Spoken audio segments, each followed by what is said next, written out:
I'd like to call this February 21st meeting of the Williamson County School Board to order. Board members, will you please record your attendance?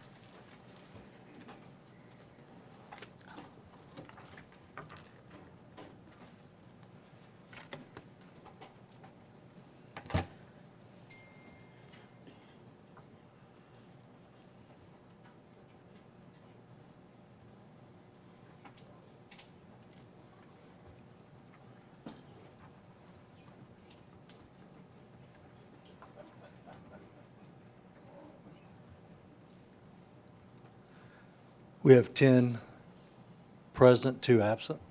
Thank you, Mr. King. At this time, I'd like to ask our deputies, Deputy Witten, Deputy Purcell, and Deputy Gorman, to lead us in the Pledge of Allegiance, followed by a moment of silence. And we would particularly like to remember our board member, Candy Emerson, in the loss of her husband, Gene. I pledge allegiance to the flag of the United States of America and to the republic for which it stands, one nation, under God, indivisible, with liberty and justice for all.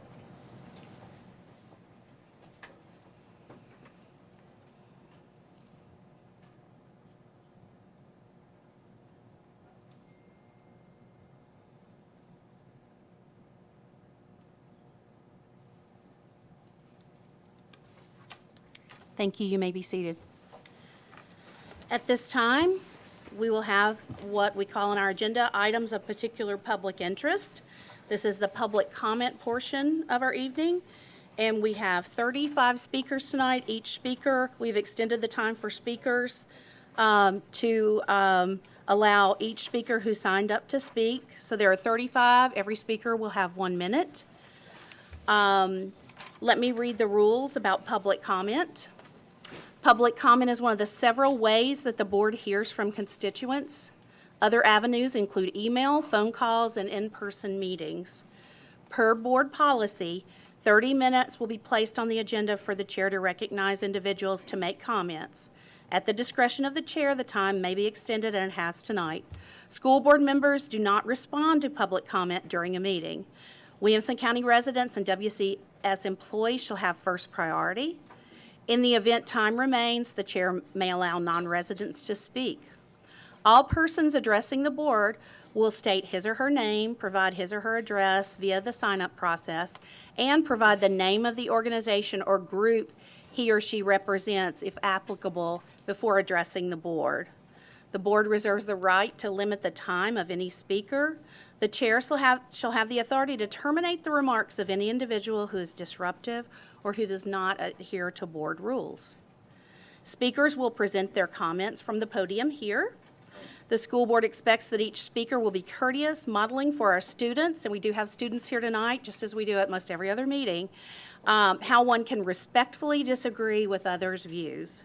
Speakers will address their comments to the entire school board and not to one individual board member, the superintendent, a staff member, or the audience. Speakers are not permitted to use vulgar language.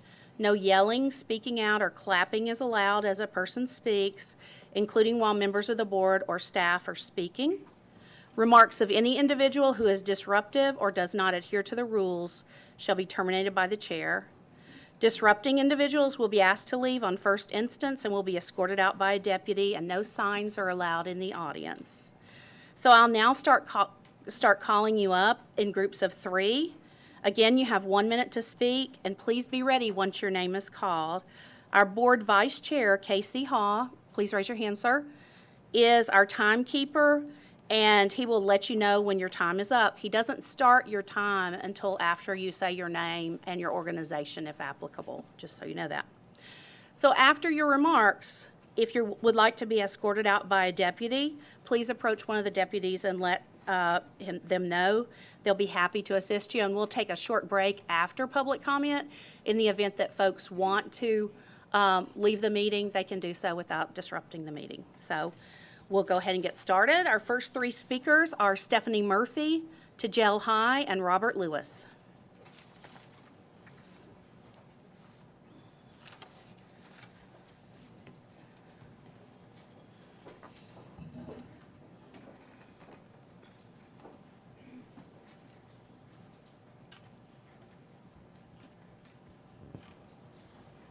We're good.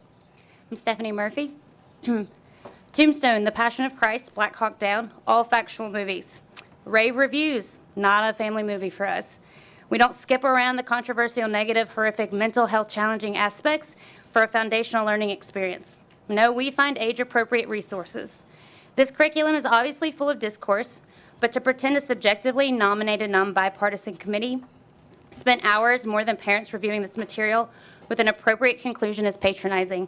Concluding negative feelings should just be balanced with a teacher positivity, where counselors and parent meetings should be considered due to mental impact of a book, screams inappropriate, period.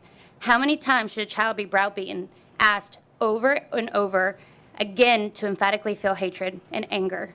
It's very trite to quote amazing reviews and contentious list of references without transparency.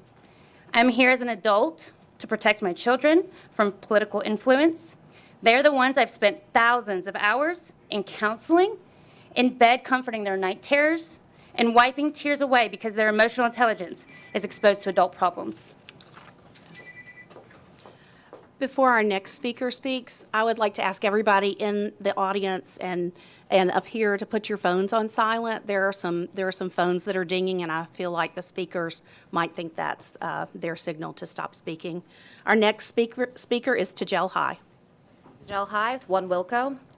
It is hard to understand how some members of our community can accept a black child being told by a principal that she has to accept racism as normal, get thicker skin, or just ignore people, then turn around and want the state to pass laws to protect white children from feeling uncomfortable when being taught about the civil rights movement. Our history is uncomfortable. Not talking about it and not learning about it does not change it. We will continue to live under the shadow of our collective past if we pick a path forward that tries to erase history. We cannot provide excellence in education if we erase certain perspectives by pulling books out of our curriculum and school libraries. Instead, we should focus on supporting the teachers and educators and giving them the tools they need to turn discomfort into learning and empathy. We have watched the long curriculum review process unfold. There's been detailed care given to every complaint. Let's all take some deep breaths, gather ourselves, and let the process work. Please vote tonight to approve the review committee's comprehensive, transparent, and well-informed recommendation. Thank you. Our next speaker is Robert Lewis. Hi, Board. Robert Lewis, One Wilco. It is also hard to understand why some think my son, who is black, while on his way to have his adoption finalized at our local courthouse, should have to be carried across a floor that contains a flag of war in an effort that sought to protect the right to treat him as livestock. But a white child whose parents don't know how to talk about race can't be exposed to accurate history? Some people say that schools should stick to the 3 R's, but what about history? Shouldn't we read history? And don't historians work to ensure that our nation's historical record reflects the truth as closely as possible? Please keep our schools competitive and on track so that our children can compete nationally and internationally. Don't deny our children a first-rate education because another parent is uncomfortable having a conversation with their child about complex topics. There is a way forward, but it's not to strip our curriculum, our libraries, or our students' rights to a first-rate education. Please vote to approve the review committee's exhaustive, transparent, well-informed recommendation. Thank you. Our next speakers are Justin Canoe, Angela Mosley, and Molly Volker.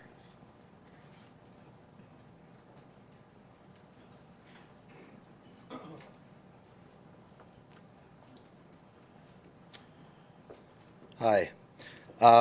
In Ezekiel 23:20, they talk about lusting after her lovers whose genitals were like those of donkeys.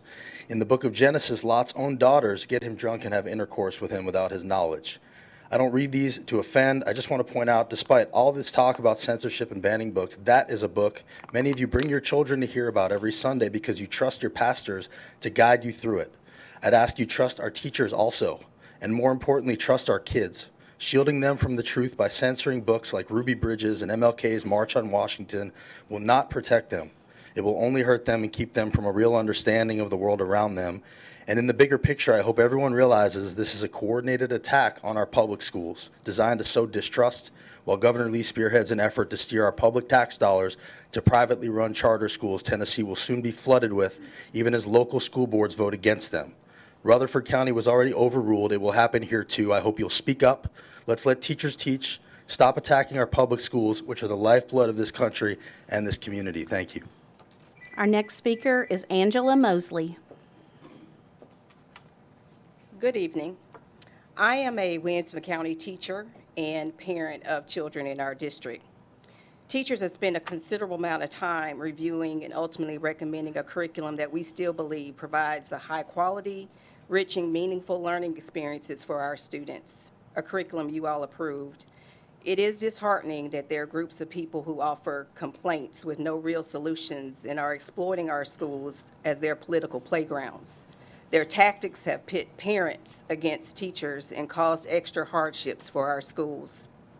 When teachers made our decisions on curriculum, we had one agenda in mind: to provide the best quality resources for our students. Please acknowledge and trust the efforts of our teachers, district leadership, and all those who worked hard to go into this comprehensive curriculum review and vote to approve the committee's recommendations. I'm asking you to listen, to reason, and govern with wisdom so our schools can continue the important work of providing a quality education for our whole community. Thank Time. you. Our next speaker is Molly Volker. Hi, my name is Molly Volker, and I am a senior at Franklin High School and the president of the Franklin High School Young Democrats. I'm here today to speak about the recent efforts across our state to remove certain literary works from school curriculums and libraries. Since I was a little girl, I have loved reading. From nonfiction to high fantasy, reading relieved the claustrophobia of my narrow perspective, opening up my mind to the greater world and allowing me to understand my place in it. Reading allowed me to understand that my experience was not the only one, and this understanding allowed me to grow into a person who cares about those with experiences different from mine, a person who is aware of the ways in which our world is not a fair place, and the ways in which I have the power to use my voice and my actions to hopefully make it a fairer one. Shielding today's youth from certain perspectives or injustices is not going to make the problems go away, or prepare anyone to face them in the real world. It is my hope that this preparation can come through education, that we can create a world where we all look at one another with empathy, where we are cognizant of the injustice that exists and face it united. But censoring certain perspectives or shielding our youth from reality. Our next speakers are Alana Truss, Mira Skenapicio, and Elliot Atwood.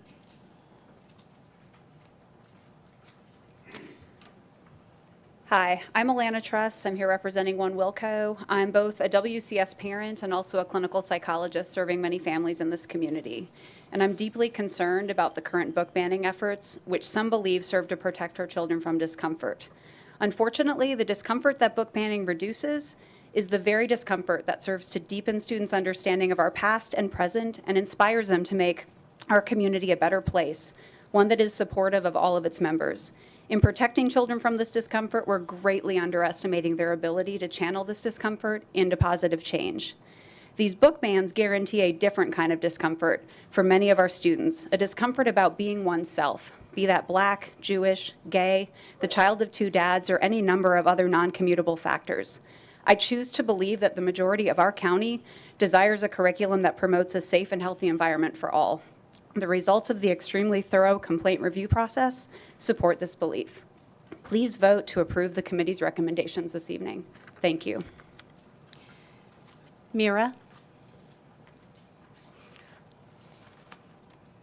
Hi, my name is Mira Skenapicio. I'm a junior at Franklin High School. I'm here today to discuss the growing interest in removing works of literature with sensitive topics from Williamson County schools. I grew up in Williamson County and have experienced firsthand the importance of diverse and controversial literature in our schools. From an early age, I was introduced to real-world concepts, including those surrounding diversity, mental health, human rights, science, and politics. Learning about these topics in school gave me a broader perspective, as well as gave me the ability to formulate my own views and opinions. Sheltering today's youth from these important issues doesn't make them disappear. If anything, we are opening the door to a generation of ignorant and oblivious individuals who are unable to face the realities of today.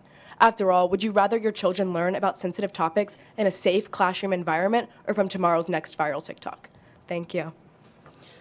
Elliot Atwood?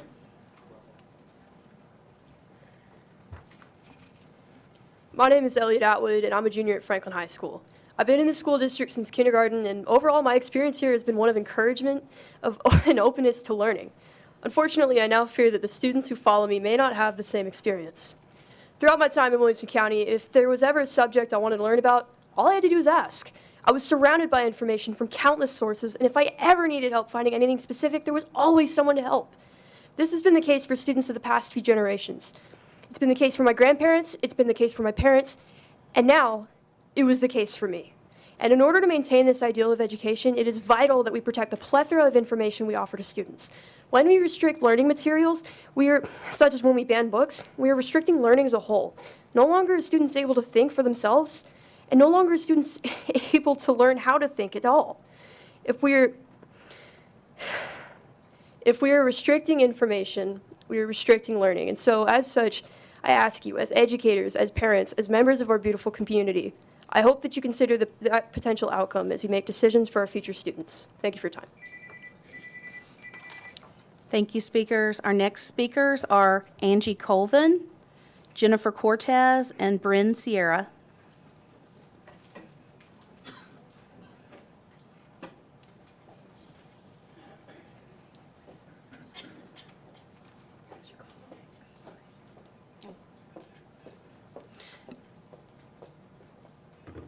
Excuse me just a minute, speakers. Avery, did I skip you? Avery? Okay. Would you want to go ahead and come up? I'm sorry, I didn't intend to skip you. Thank you, folks.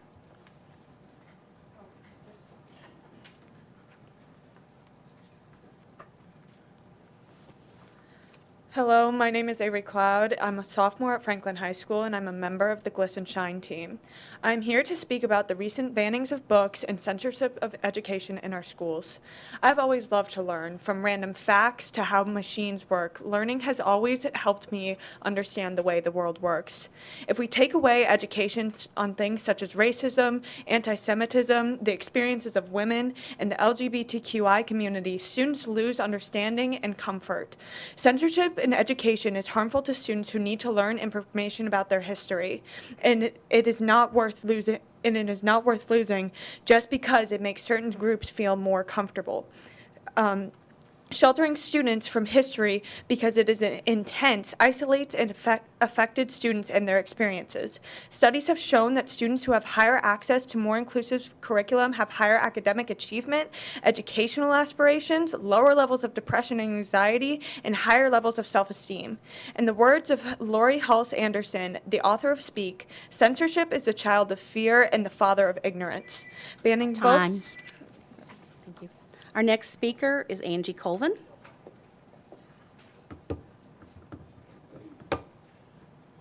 I'm Angie Colvin. I'm a parent of 3 in Williamson County Schools.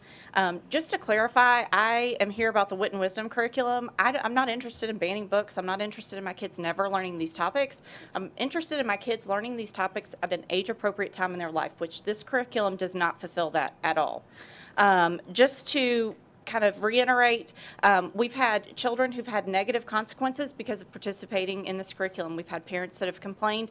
I've talked to numerous teachers and administrators that have a problem with the curriculum but are too afraid to speak up. So just to give you a better picture of this is an excerpt from an email that a WCS second grade teacher sent to Dave Allen. She said, "My class went remote this past year during Module 3. On one of these days, we were scheduled for a Socratic seminar. I almost changed the plan for the day, as I was not only worried about how a Socratic seminar would run on Zoom, but I was also worried about the content being listened to by the families while the students were at home." I don't care if you like the curriculum or not. If we have teachers that are afraid for the families to hear what their kids are learning, that is a problem. This curriculum has not been appropriately vetted before it was adopted. The reconsideration committee didn't consider all of it. Jennifer Cortez. Hi, I'm Jennifer Cortez here with One Wilco.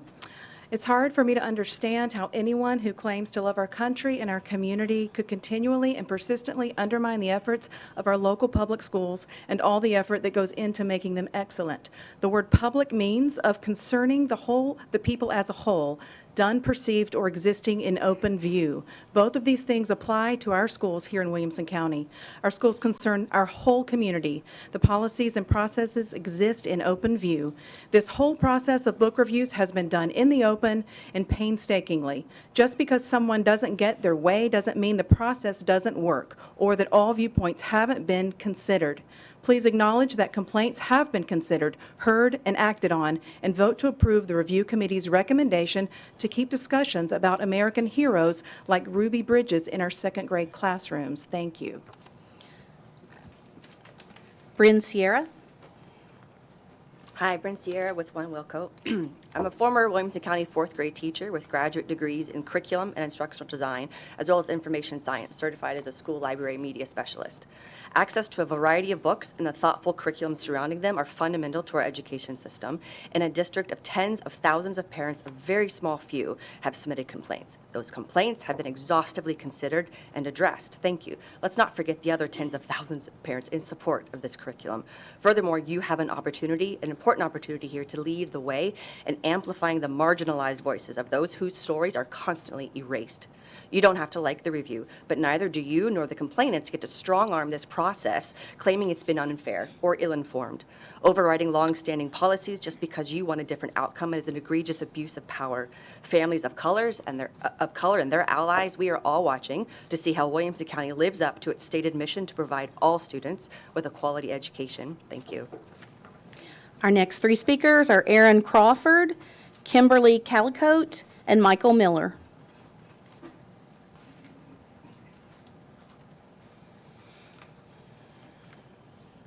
Hi, I'm Erin Crawford. I'm mother of 2 boys in the Page community. I'm also a first-time candidate for Williamson County Commission. I'm standing in front of you today out from behind the anonymity of my regular emails because I find it hard to believe that we're discussing book bans right now in the year 2022 and books by and about our collective American civil rights heroes. When my company relocated us to the area in 2015, I researched, visited, and chose beautiful and welcoming Williamson County to buy a home and raise my boys, and like many families, largely because of these excellent public schools. I never even considered that their curriculum and libraries could be restricted in a way that prevents them from learning the fundamental building blocks of our true American history, including their own Black heritage. I never even considered that their curriculum and libraries could be restricted in a way that prevents them from learning about entire faith communities and other identity groups. I never even considered that their curriculum and libraries could be restricted in a way that prevents them from being informed, kind-hearted, and modern citizens when they graduate and leave our Williamson County bubble. Please support our local experts, value them, and vote to approve the Review Committee's recommendation and keep historically accurate and meaningful discussions in our classrooms. Thank you. Our next speaker is Kimberly Calicote.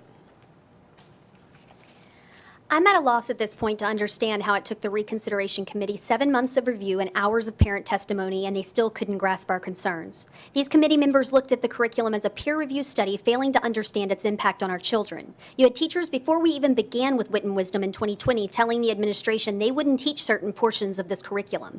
As parents' concerns came in via email, and there were many despite what the administration told you, teachers echoed the sentiments of parents' concerns. One book was removed in 2020, another book is being removed according to the recommendation. Multiple books are recommended to have counselors on standby or classes for parents to understand how to deal with the emotional fallout.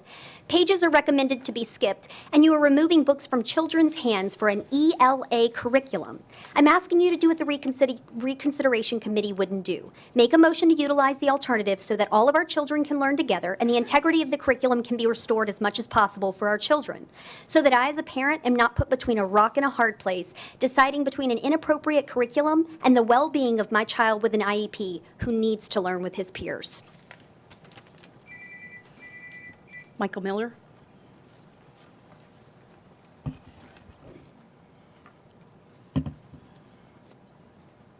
We good? Okay. Please go ahead, sir. Thank you. Thank you to the superintendent, the teachers, and staff of WCS. We appreciate you. Out of over 20,000 elementary students, only 4 appeals were received from WCS parents in the 15 days after the review committee released their findings. The policy was clear. All parents had the same ample time to respond. Effectively, none of us took issue with the committee's recommendations. It's time to listen to your constituents, stop the delays, and vote to accept the unbiased recommendations. The discomfort of few does not warrant taking away the education of my children. Books welcome the reader into a new perspective and afford precious moments of real connection between parents and their children. Just as we celebrate children's joys with smiles, we must welcome their more painful emotions in response to the books they read, be it disgust for a cruel historical event or empathy for a character enduring a hardship. Parents need to validate and celebrate these emotions and provide context and guidance to help process them. Life doesn't have an opt-out clause. Rise to the challenge and guide your children as they experience these beautiful range of complex emotions. Time. Thank you. Next speaker, Sharon Kidder, Kurt Kosak, and Bonnie Young.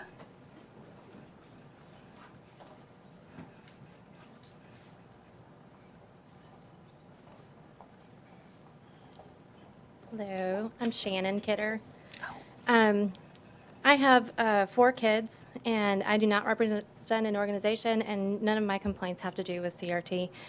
The recommendations from the committee were a great start, and I appreciate them, but it's not nearly enough. I'm rightfully concerned about the amount of death, violence, and graphic material my youngest children will be forced to take in thanks to Wit and Wisdom. Williamson County Schools clearly agrees with many of the issues brought forward, so I can't be too far off base. What goes in will come out, and I don't believe the extent of negative material recommended to remain is healthy for our children, for our youngest children. I'm thankful for the opt-out, but that has left my 5th grader without a teacher and classmates in ELA for 6 weeks for just 1 book this year. If I were to let her miss more than 5 days, y'all will be sending me a letter to meet with the truancy officer. We've always tailored education to the ages of our children. Why are we stopping now? I challenge you to be transparent and take every excerpt that is left, send it to every parent, and ask them if they object. Most parents don't know what their children are reading or learning about. And then you'll get an unbiased data of how many parents actually are concerned about this. Thank you. I apologize for the misrepresentation of your name. Kurt Kosak, please. Hello, Kurt Kosak. I live in Brent Haven. I'm not here to talk about books, but I love to read. I am introducing myself to the board because I'm going to be running for House District 61, House Seat District 61. I've been a high school teacher for 17 years in Summit High School for the last 4 years. Sarah Lamb knows me very well. I've lived in Brentwood since 1998. My sons went to Brentwood schools. They're doing great now. Thank you, Williamson County, for an excellent education. I've left Miss Glenn several of my flyers. My platform is on there. 3, 6, and 7 are my educational planks. My campaign slogan is defending our Constitution. So if you hear that slogan between now and November, that's me. Thank you. Our next speaker is Bonnie Young. Hi, I'm Bonnie Young. I'm a Southern Baptist preacher's daughter. I have a master's degree in education, and I have 2 children in these schools. 0.02% of elementary kids' parents shouldn't be allowed to censor basic biology and history books, including an age-appropriate book about seahorses that my daughter was excited to read about, all because of how they feel the way science and history should be, rather than how they actually are. What happened to facts, not feelings? If you allow these parents to overrule the majority of parents like me who trust the highly educated and trained professionals that have given us some of the best schools in the state, then you will create a slippery slope for us all to lose our freedoms. I mean, what's next? Flat Earth? No Pledge of Allegiance? I leave you with these verses, Proverbs 18:2-3, Proverbs 29:8-9, and Ecclesiastes 10:1-3. Thank you so much. Good night. Our next speakers are Sarah Lapping, Iman Ojawang, and Ashley Webster.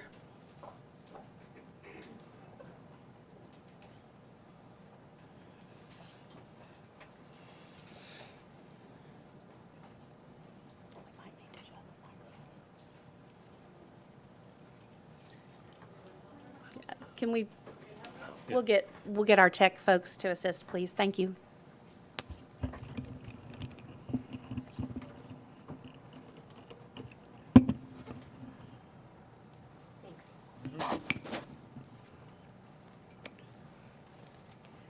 Hi, good evening. Sarah Lapping. Thank you all so much.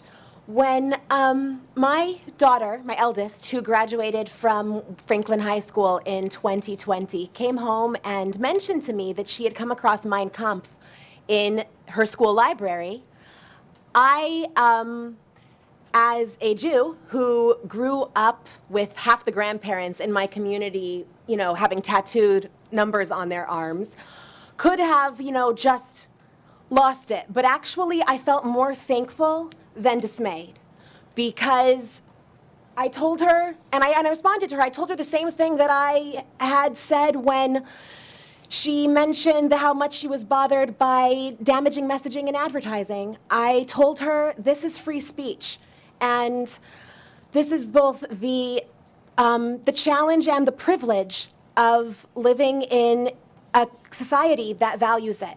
Horace Mann, who was the father, generally recognized as the father of American education and really instituted public education in our country, is Time, Miss quoted- Lapping. Time.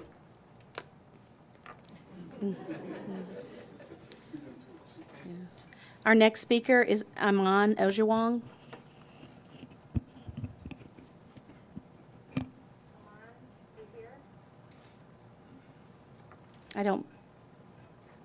Aman?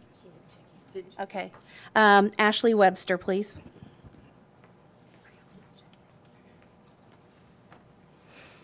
When parents send their children to a public school, they're entrusting their children's formal school-based education to a publicly funded system that serves the general public, not a vocal minority. Williamson County's public schools are among the very best in the state. That's why my family moved from East Nashville to Franklin in 1998. Our kids attended the schools. My husband attended these schools. They were excellent then, and they're excellent now. There are 48,000 students in WCS, but a vocal minority of 37 people is underestimating the children who grow up in one of the most privileged counties in the state.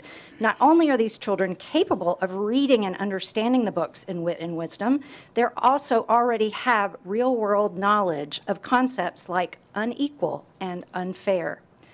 Last year, these 37 complainants asked for a review of the curriculum. They were granted a thorough review by a committee of professionals, and now 9 of them are back here today with the same complaints because they don't like the answer they got. I would ask you to use this line from a popular parenting program called 123 Magic. You simply say, ask and answer. Our next speaker is, I'm sorry, was someone speaking out? Pardon? Oh, okay, thanks. I couldn't hear. All right, next is, again, please silence your cell phones. They're disruptive as we're trying to manage both the speakers and the audience. Amy Welty is our next speaker, and let me call up the next 3 speakers. Amy Welty, Benton McDonough, and Lori Wagner. Thank you.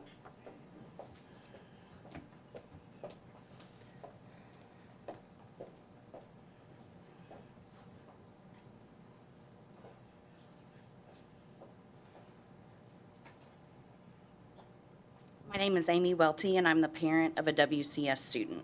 I'm here to register my support for our teachers and curriculum. I'm here to ask the board to invest more in public schools, not less. Recruit and retain and reward good teachers before it's too late. Do not sabotage our public schools in favor of Bill Lee's vouchers or charter schools. Please put teachers and students first. The vast majority of parents are tired of this ridiculousness that we're hearing tonight, tired of the amount of time already spent on a small but vocal minority. For context, under 50 parents filed the initial challenge to the curriculum in a school district with over 40,000 students. Most of us are within the 40-yard lines and are tired of the extremism in every facet of life, but especially our schools. Our schools are an integral part of our community and the foundation of our children's educational future. We want them to learn more, not less. We value the teachers and staff and administrators who devote themselves every day to the education and safety of our children. We appreciate you serving on the board and trust that you'll make decisions that protect and enrich our school district and represent the majority of parents, not the minority. Our next speaker is Benton McDonough.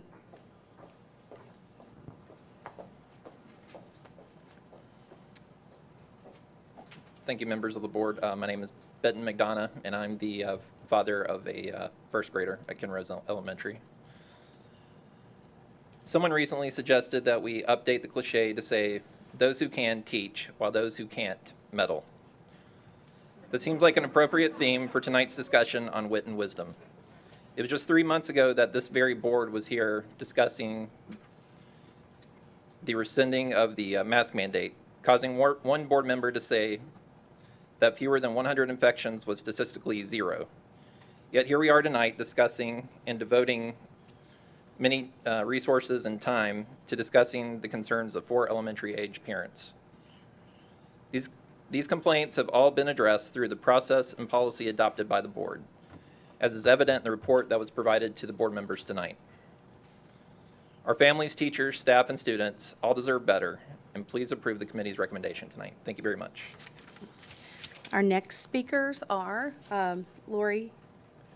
Okay, go ahead, and then I'll call up the next group. Thank you. Thank you. My name is Lori Wagner.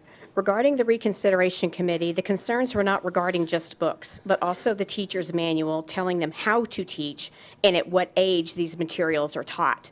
The committee's review of the concerning material took 7 months to complete and resulted in not much. Ironically, one of the committee's evaluation criteria was, does it support the curriculum? The curriculum we have concerns with, the curriculum that failed Tennessee standards twice, but was still implemented. You are asking the wrong questions, solving the wrong problems. We need leaders who will listen to their constituents and will lead by example. Parents are upset and frustrated. We don't feel like our concerns matter. Maybe because there was no urgency in the reconsideration process and kids are 3/4 of the way through the year. Maybe because parents come here to express frustration and are buried under procedure and then told to go to teachers and principals who in turn tell us they can't do anything without school board permission. What I've learned so far through my personal experience is that there is an agenda that you all don't want disrupted. Please look at the full picture and vote to reject the results. Time. Thank you. Our next speakers are Jeff Bork, Hunter Brown, and Jennifer Haley.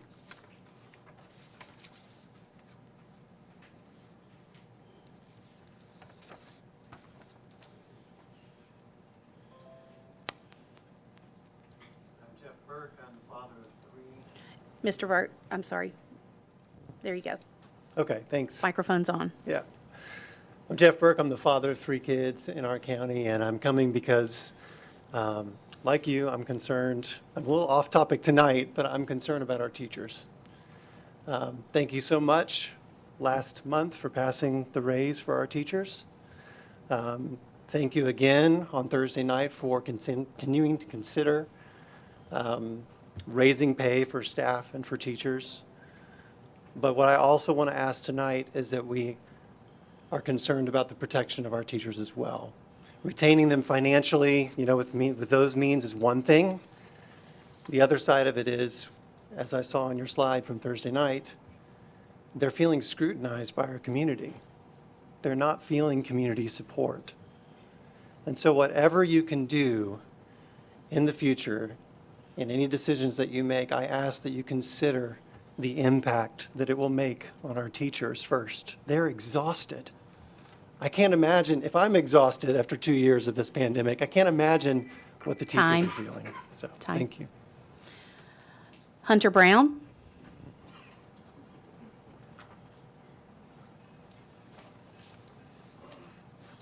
My name is Hunter Brown. I speak as an individual and a taxpayer, father of 4 boys and 4 grandchildren. I have a document that I'd like to submit, my comments in whole. 50 seconds isn't going to cut it. But I think one of the problems that 4403 is specifically designed to address individual issues, and it never contemplated a large-scale revolt such as we've seen. So I think there's a policy issue there. I also think that there was a fundamental flaw of method.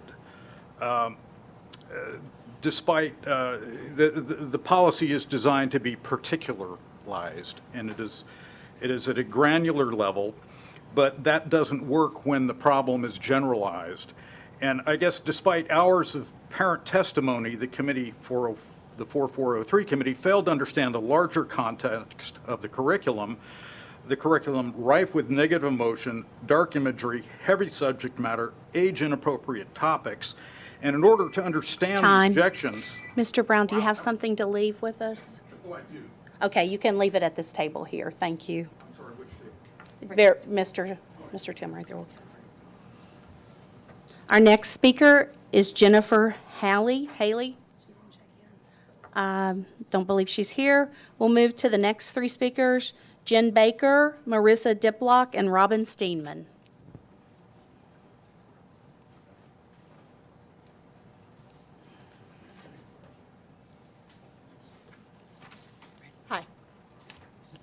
So I am the short one. Okay, so it may have been a while, but I would guess all of you have done a dot-to-dot picture. That's what this review of Wit and Wisdom was. Each of the complaints from the parents that had a child that were upset by these books and the accompanying lesson is a dot. As parents and teachers express concern to their principals, admin, and school board members, each of those is a dot. Other concerned citizens have reviewed the books and lesson plans, come to similar conclusions, and reached out. Some of them were brave enough to step forward and present their concerns to the 4403 committee. More dots. The fact that this curriculum was never approved by the state, was only available because of a waiver, is a dot, or at least it should have been. The recommendation of the committee to keep problematic books in use, but to put a counselor on standby, is a dot. Each of these dots were connected to reveal a picture of a curriculum that is not fit to be used in Williamson County schools, yet it remains. In a time that we know that more students than ever are struggling mentally, how does it make sense to utilize books and talking points that would cause them further distress? So much so that counselors are required in order to teach these books. Time. Marissa Diplock.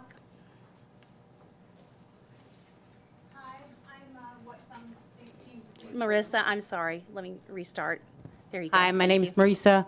I'm what some people presume to be a small minority, but I'm also a small minority that spent hours upon hours reading 500-page plus teacher's manuals, not just books, teacher's manuals. And I can tell you that it's not all what you think it is. And I'm presuming that you'll have read my appeal already, so I'll just highlight a couple of things. I want to stress that to every God-fearing person listening to this, that there are dire consequences for turning a blind eye to this curriculum. This module that refers to Sorry Messenger in the 3rd grade is all about how people learn about space. That's what it's supposed to be about. The author's main purpose of the book that is used in this curriculum is how to question tradition. It's not about space. The teacher's manual quotes it. You have children going in and hearing day after day about how the Catholic Church was bad to Galileo. Now, I admit, you cannot tell Galileo's story without time. Our next speaker is Robin Steenman. Robin Steenman. Ms. Glenn, did she check in? Okay, thank you. Our next 3 speakers, I'll call everybody up. We've got 4 more speakers. Fred Wilhelm, Natalie Showalter, Patricia Lucente, and Emily Grimsley.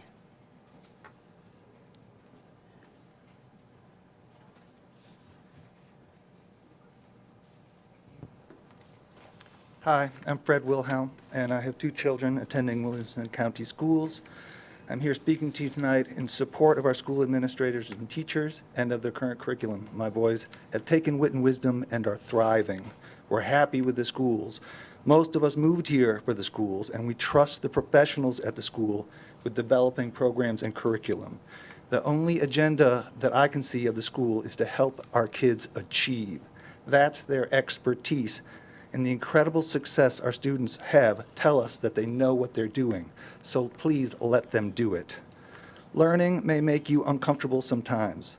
That's true at any age. In fact, I would say if you're not a little uncomfortable and your thinking is not being challenged, then you're probably not learning. I can think of no situation where hiding truth, denying facts, or limiting access to books and educational materials benefit our student body or our society. Thank you. Our next speaker is Natalie Showalter. I'm Natalie Showalter. I want to recognize the time that has been given by this board, the school system, and the parents in the community to address a Wit and Wisdom curriculum. This reconciliation process seemed problematic from the start. The parents were not informed as to why the parent had expressed concerns about the curriculum was not placed on the reconciliation committee. There had been an expressed concern about having controversial material being taught in the 21-22 school year, yet it took the committee from the end of June until January to review the concerns. With that schedule, there was not time to change out aspects of the 3rd module, which is the most controversial module. With that drawn-out review, it did not give adequate time to conduct an open appeal process. In the work session, it was implied that the appeal applicants had an opportunity to discuss their appeal to the Reconciliation Committee. I know at least 3 of the 9 appeal applicants were not asked to discuss their concerns. There was not a rationale given to as why the Reconciliation members felt that the context was appropriate that included cognitive development appropriateness, terminology concerns, text emphasized, etc. We, the parents, are left again feeling as if we... Time. Patricia Lucente. Hi, Tricia Lucente, Williamson County parent. The Wit and Wisdom curriculum is a failed curriculum lacking key fundamentals to teach reading and writing and is riddled with age-inappropriate material. History should be taught in a non-biased way at an age-appropriate manner and in history, not in English language arts. Books don't need to be banned, but under no circumstances should a school counselor need to be notified before a book is read in a classroom. 5, 6, 7-year-olds don't need to feel uncomfortable.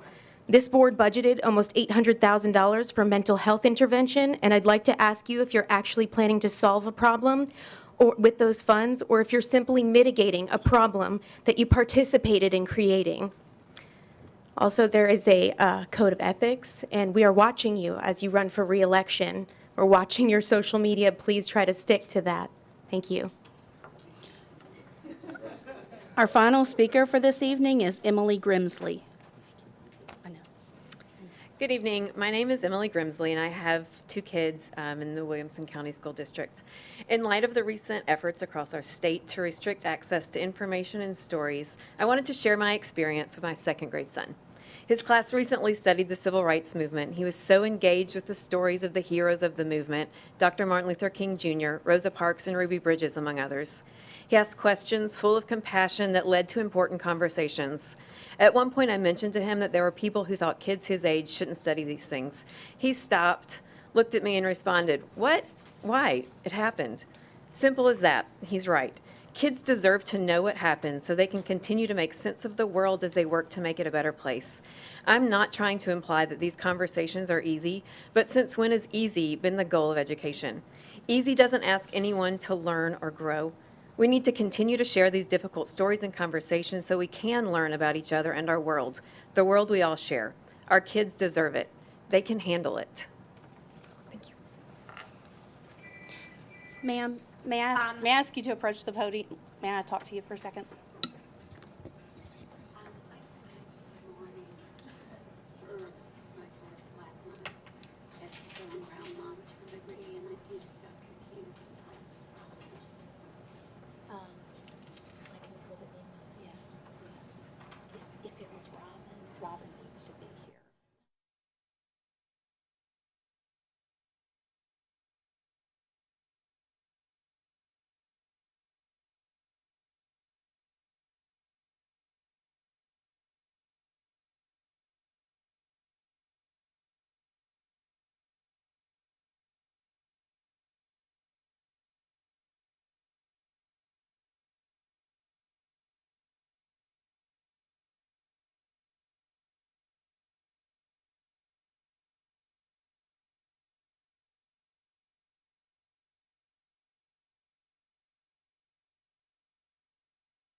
That was actually our next to last speaker. We have one additional speaker, and 1 minute, please. Hi, thank you. I want to say I appreciate all the concerns that are being expressed. Ma'am, excuse me. Please state your name, Oh, and then we'll start. Carolyn Brown, and I'm with Moms for Liberty. I want to say I appreciate all the concerns being expressed by the community. Clearly, we all want the same thing, which is to encourage learning for our kids. In the work session, the board was surprised to hear that teachers are not feeling appreciated by the community. A board member asked if removing Wit and Wisdom would help de-escalate the atmosphere. Dr. Golden said no. There is tension throughout the nation, and it has nothing to do with the actions taken with Williamson County School System.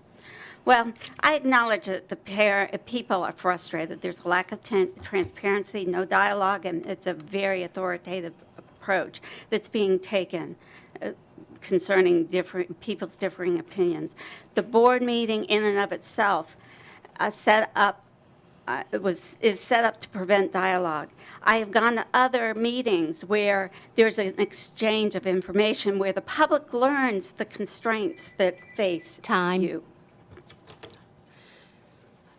Folks, that concludes our public comment portion of this meeting, and we're going to take a 5-minute break here so that people who want to leave can leave at this time.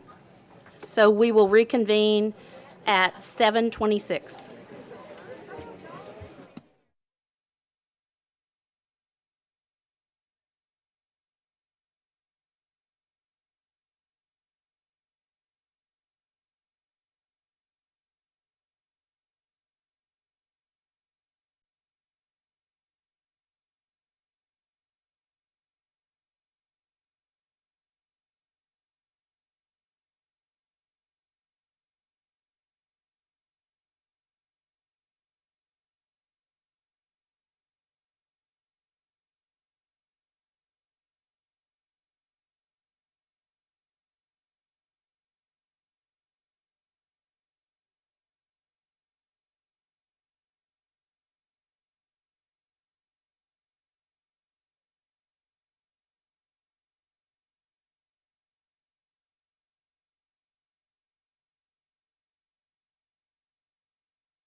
Wait, hold on.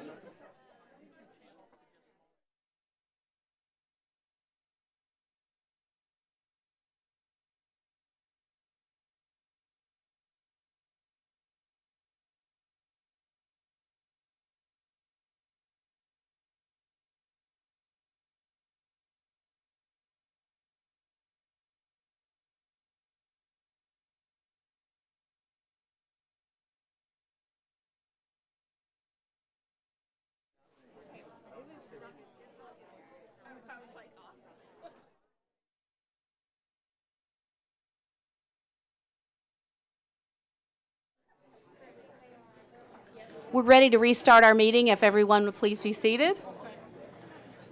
Board members?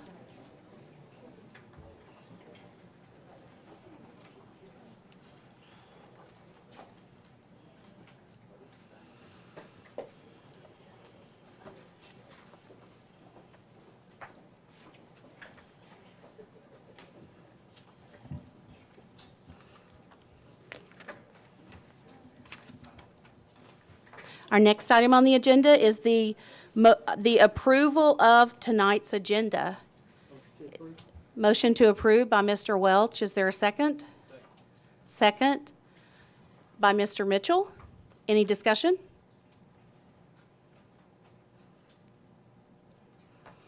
I see no one wanting to proceed with discussion. Board members, please cast your votes.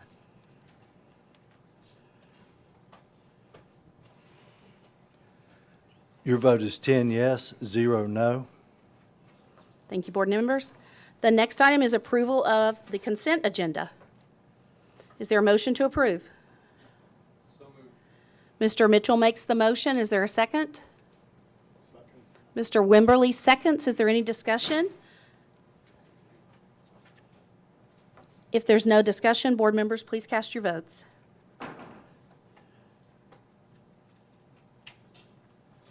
Your vote is 10 yes, 0 no. Thank you, board members. With that vote, you have approved the following items. You've approved the January 18th, 2022 school board meeting minutes. You've approved the acceptable use and internet safety agreement for students and staff, and that is an annual agenda item.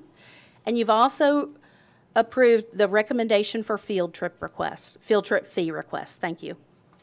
Our next item is communications to the board, and we'll open that with the superintendent's report. Mr. Golden. Thank you, Madam Chair, and thank you, board members, for your work. And as we often say, just every time we go through this process, it just reminds us of how important it is for the work you're doing and the work that individuals do in running for public office in our country.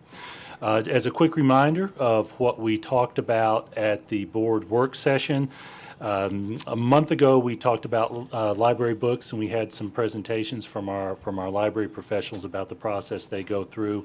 And we committed to you at that time that we would talk about human resources at this past work session, and we did that. And Vicki Hall, our Assistant Superintendent for Human Resources, gave you a very detailed description of a lot of data related to our staffing, both with teachers and with support staff. We talked about staffing, we talked about payroll, and we, of course, mentioned the county government decision through the county commission to approve a mid-year pay raise, which in my experience, a little over 15 years here with WCS, is unprecedented. And I want to thank you all for the work you did last month with that, and especially for the county commission this month in approving that. And I want to specifically mention that county government approved the pay increase mid-year for our staff, plus a pay increase for county government staff, recognizing the substantial change in market conditions in our community in the middle of the year. And what made that possible on the fiscal side was an increase in sales tax revenues in the first part of the year beyond what we had budgeted back during our budget time last year. So this was a community effort. It was not simply the county commission, it was our entire community supporting our community that made this possible to give this pay raise in the middle of the budget year. I do strongly encourage you to go back and look at that PowerPoint presentation from Ms. Hall. We have it posted on our website with our work session meeting from this month. There is a lot of detail that we could not really delve into the granular elements of it during the work session, even though we had a discussion that was if I'm not mistaken, well over an hour long. I really do think there's a lot of wisdom in double checking that. We are working on some aspects of that presentation to prepare for next month, when we will be presenting our budget to you. As part of that, we showed you a draft pay chart for our teachers that we are discussing with the Williamson County Education Association as part of our state process for proposing pay issues to you, and all our working condition discussions with our WCEA leadership. So be prepared for that as it comes next month. We also discussed at our work session the possibility of surveying our teachers to get an idea of some data points on some of the discussion we had in the latter portion of that human resources presentation, to find out how we can help our teachers as a community grow. It's been a tough couple of years. It's been a national issue, it's been a state issue, it has been a local issue. It covers the gamut. We hear from our teachers through the Williamson County Education Association, through individual teachers, but based on the discussion that you all had, we are working on finding a way to get good, objective information and data from our individual teachers and staff members so that we can grow in how we serve them as they are serving our students. And we are proud of the work we do. Oh, wow, we are proud of the work we do. One particular data point that we're excited about is that we have 71 National Merit Scholars this year. We mentioned a couple of months ago that we had 72 National Merit semifinalists, 71 finalists now, and statistically speaking, across the nation, about 90% or so of the semifinalists become finalists. And so we're so proud of our folks. One key point I want to mention is, if we've done our review correctly, we exceed our highest number ever of National Merit finalists by 19 this year. This is, Madam Chair, I know we don't allow applause, but thank you for that. I have to thank you for that. The National Merit process is a national competition. There are limited numbers every year of students who receive the award. It is an indicator of how we compete nationally. I am convinced, based on the data we've seen, that one of the reasons we had such a significant jump this year is because we found ways to stay in school, even through this process. And I want to thank our leadership staff, principals, teachers, parents, everyone for finding ways to fight through those months that we've put behind us, hopefully, as we remain cautiously optimistic on where we are. So proud of those students. That's money in the pocket for parents, because that means scholarships for them, for their children, as they move on to the next level.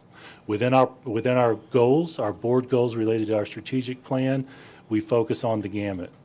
Serve students with disabilities, find opportunities for students to engage in a lot of college and career technical programs, AP classes. We really do work hard on finding ways to provide a supportive environment to challenge all our students. And that vision statement is something we live by, so thank you for that. I mentioned the 71 National Merit finalists because one of our traditions during the superintendent's report is that we do share those national awards for our students and faculty and staff, state championships, etc., for our students and faculty and staff. And Carol Birdsong is waiting to share a large number of celebrations for this month. Carol?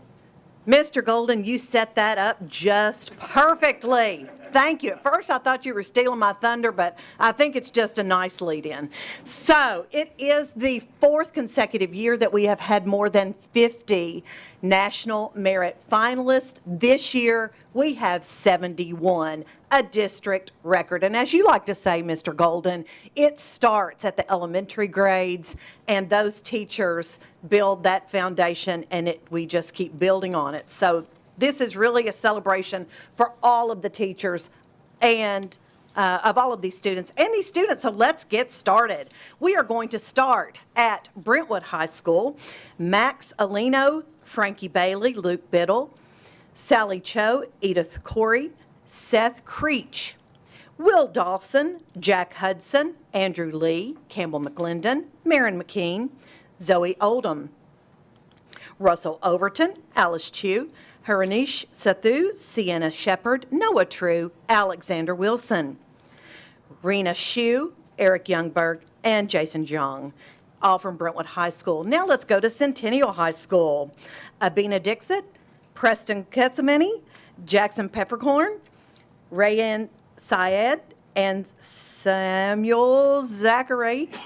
Woo. And Franklin High School, lots of names here tonight. James Hennessy, Lenning Quee, Emma Edwards, Grace Fagan, Anthony Mendoza, Lisa Messer, William Poff, Ellen Sanders, Kathleen Smalley, Emily Taylor, Russell Warzetsky, Abby Webb, looks familiar to me, and James Williams from Franklin High School. And Independence High School, Hunter Basila, Sierra Beck, Jacob Damud, Alexandria Hasmir, Saratsev Nemani, Laney Wanarski, Ella Wyckoff from Independence. Nolansville, Alex Campbell, Tyler Hummel, and Joseph Ribble. Page High School, Sharit Amit, Jack Peltier, Cooper Spain, and Monica Vasquez. Ravenwood High School, Anna Agdick, Kaylee Bay, Ella Bullock Papa, Daniel Chin, and Jackson Dabb. Oh, and Reagan Enderling. Amanda Wong, Ryan Jordan, Matthew Liu, Harisha Marpali, Ria Mitra, Malin Muthia. Also from Ravenwood, Singdao, Neradis, Jackson Stone, and Brooks Taylor. From Renaissance High School, Mason Adams and Chase Featherling. And from Summit High School, George Akiti Sanchez. Now we're going to move to some perfect ACTs. We have 6 of those. Students who earned a perfect ACT composite or better from Brentwood High School, Reagan Nelson. From Page High School, Cynthia Lang. From Ravenwood High School, Arsh Desai. From Ravenwood High School, Andrew Kim. From Ravenwood High School, Sophie McAtee. And from Ravenwood High School, Shiv Maheta. Next, folks, we are going to move to some theater awards. And these are fairly new for the actors, but we are so excited to share with you that the Tennessee Theater Educators Association has named many of our students to All-State Musical Theater. Matter of fact, we have 21 students named to these Theater All-State. These are from Centennial High School, Nasim Akbari, Merritt Hayman, Bella Carrison, and Abigail Levy, Celeste Phillips, Kyle Varenkamp, and Nicole Varenkamp. Bailey Mann is their theater instructor. Over at Franklin High School, All-State Musical Theater, Owen Miner and Logan Plowman. Tori Capps is their theater director. Becky Williams is the theater director at Independence High School, and this is Emily Banks, Natalie Gleaton, Emily Kitsch, Abram Knott, Zoe Phillips, and Tristan Valdez. Nolansville High School is not left out. Laura Lindsay is their theater director, and for All-State Musical Theater, Jamie Estes, Emerson Hutcherson, Callista McIntyre, Alette B. Nagis, Whitney Reamer, and Isabel Wickham. Now we're moving to All-State Acting. From Centennial High School, Valencia Acosta, Nissim Akbari, Verona Collins, Bella Carlson, Eva Metzerbal, Celeste Phillips and Nicole Varenkamp, Bailey Mann again, their director. Also in all-state acting, Ella Holt from Franklin, and Emily E. Banks from Independence, and also in all-state acting from Nolensville High School, Isabella Wickham and McKenna Weevick. Laura Lindsay, again, their instructor, their drama director, all-state acting from Summit High School under the guidance of the fabulous Annie Rice, Sarah Benche, Crystal Caroso, Emily Dalberry, Rebecca Dunlap, Logan Masick, Josephina Northcutt, Kendall Bauer, and Emily Standridge. And in the tech side of things, there's an all-state design and tech category from Centennial High School. G. Del Conte, Savannah Costabota, Abigail McClure, Hunter Hennessy, and Zach Rackley. And from Nolensville High School, this is Alice Beatty. Ooh, that's a lot of students to honor tonight, but congratulations to all of our students, their teachers, and their directors. And Madam Chair, if I may, I want to, as my final comment, thank those who came and spoke at public comment. I know not everyone stayed, but I do appreciate what they shared and the excellent way that they presented tonight. Thank you, Mr. Golden. And with that, we'll move on to the board chair report, and my report will be brief. Board members, as I mentioned on Thursday night, the Tennessee School Board Association election guides are, they were supposed to be available on Friday, but they're actually going to be available this week. So I'll make sure that those get to you if we don't get a mass mailing about that. And I also want to commend those who participated in public comment, and not just for their participation speaking, but for their participation listening as well. One other thing that I always try to mention this year is just if you are a Tier 3 volunteer in the system, there is a place for you to volunteer. And board members, again, issue the challenge to you to get out and volunteer and serve some lunch or do something else at our schools. And also issue the same challenge to the community. There's some great opportunities out there to be in our schools and to really get to talk to our teachers and students. So thank you. With that, we'll move on to new business. And the first group of items pertain to the 2021-22 school board budget. The first item on the agenda tonight is the approval of the Education Capital Projects Fund Amendment 2.22, intercategory addition to Wilkes Lane. Mr. Golden. Thank you, Madam Chair. This project for the new elementary school on Wilkes Lane in Spring Hill went to bid, and the $7.2 million represents the amount of the bid that was over the current funding, especially based on market changes. You all may recall that we have actually built this model 9-10 times or so, and have found a way to do it inexpensively. Significant changes in the market right now. This is coming, if you all approve this, from our contingency fund for rural projects plus interest earnings. Do recommend your approval. Do we have a motion to approve? Ms. Durham makes the motion to approve. Is there a second? Mr. Mitchell seconds. Board members, is there any discussion? Mr. Galbraith. Thank you, Madam Chair. Mr. Farmer, I neglected to ask the other night, but I thought you had given us a total that said that we had pretty much depleted our contingency funds, and it might be the difference between rural and non. But can you tell us how much is left in here? I see there's obviously some interest earnings in there as well. So. Your microphone is on, Ms. Farmer. Yes, sir. Hold on.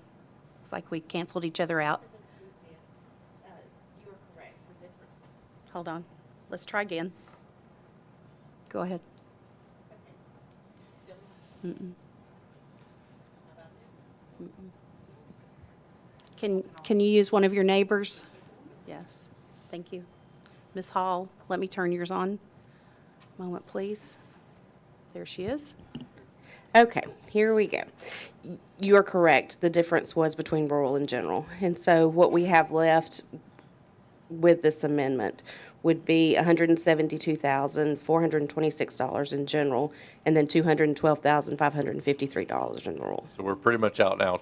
That's so, correct. And so if we have any more overages, we're going to have to go back to the county commission. So we've depleted all of our contingency funds. That's correct. Great, thank you. That's basically correct. And if I may, Mr. Galbraith, since you mentioned that, just as a reminder, the differentiation between rural and general, because we have a K-8 school district in the county, Franklin Special School District, our requirements are to differentiate between rural, which is K-8 for us, and general, which is 9 through 12. Mr. Mitchell. Thank you, Madam Chair. Can we, again, I guess, Mr. Golden, I think you mentioned it a minute ago, we built this particular floor plan 11 times. Is that correct? I'm trying to remember the exact number. We have actually, it will be our 9th, according to Mr. Samuel's fingers. Okay, so 8 times previously. Maybe Mr. Samuels can speak to the difference in costs between this one and the previous, most recent. Thank you for that, Mr. Samuels. And Creekside is actually the most recent, so Mr. Samuels. You're on. Thank you. When we first built this school back in, or this floor plan back in 2006, 2007 for Longview Elementary and Nolensville Elementary, the new Nolensville, it was 14.6 and 16.8 million back then. So those numbers have kind of gone up and down a little bit. Starting with Jordan, we got over the 20 million number, almost 24 million. Creekside was 23 million. And so the prices continue to grow. We've cut all the fat out of this design necessarily. The design works very well. What we're dealing with here is just an increase of market prices. So. Thank you. Actually, I'm counting 7 now, not 8. I'm sorry, 1, 2, 3, 4, 5, 6, 7. 7 that we've done already. This is number 8. I don't see any further questions. Board members, please cast your votes. Mr. Brown. Oh, sorry. Okay. Mr. Brown? So, just to be clear, what is this amendment? Josh, hold on just a second. Don't, let me reset it. Yeah, there you go. Okay, thank you. To be clear, what does this amendment up to the 7.2 bring us to total for this school? Mr. Samuels?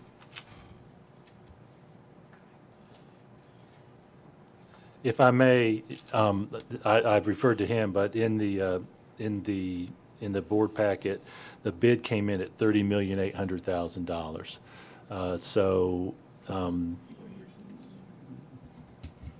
So if you would, Mr. Samuels. Yeah, with the other, I won't call them administrative costs, the cost that we need to outfit the school to manage the construction project and all that adds another $3.3 million. So we're at $34 million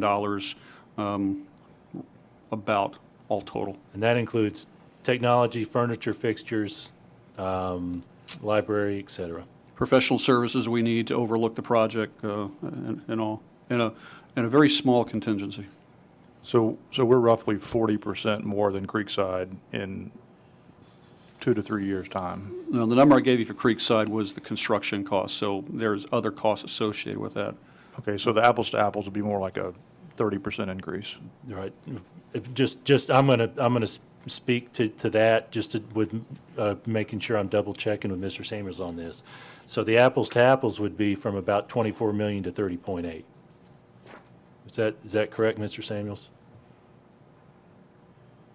Creekside construction cost was 22.9. Okay, 23. And so 30.8 is the construction cost for here. I think you're about right. 35%, okay. Thank you. And Creekside was a bid in 2018, so.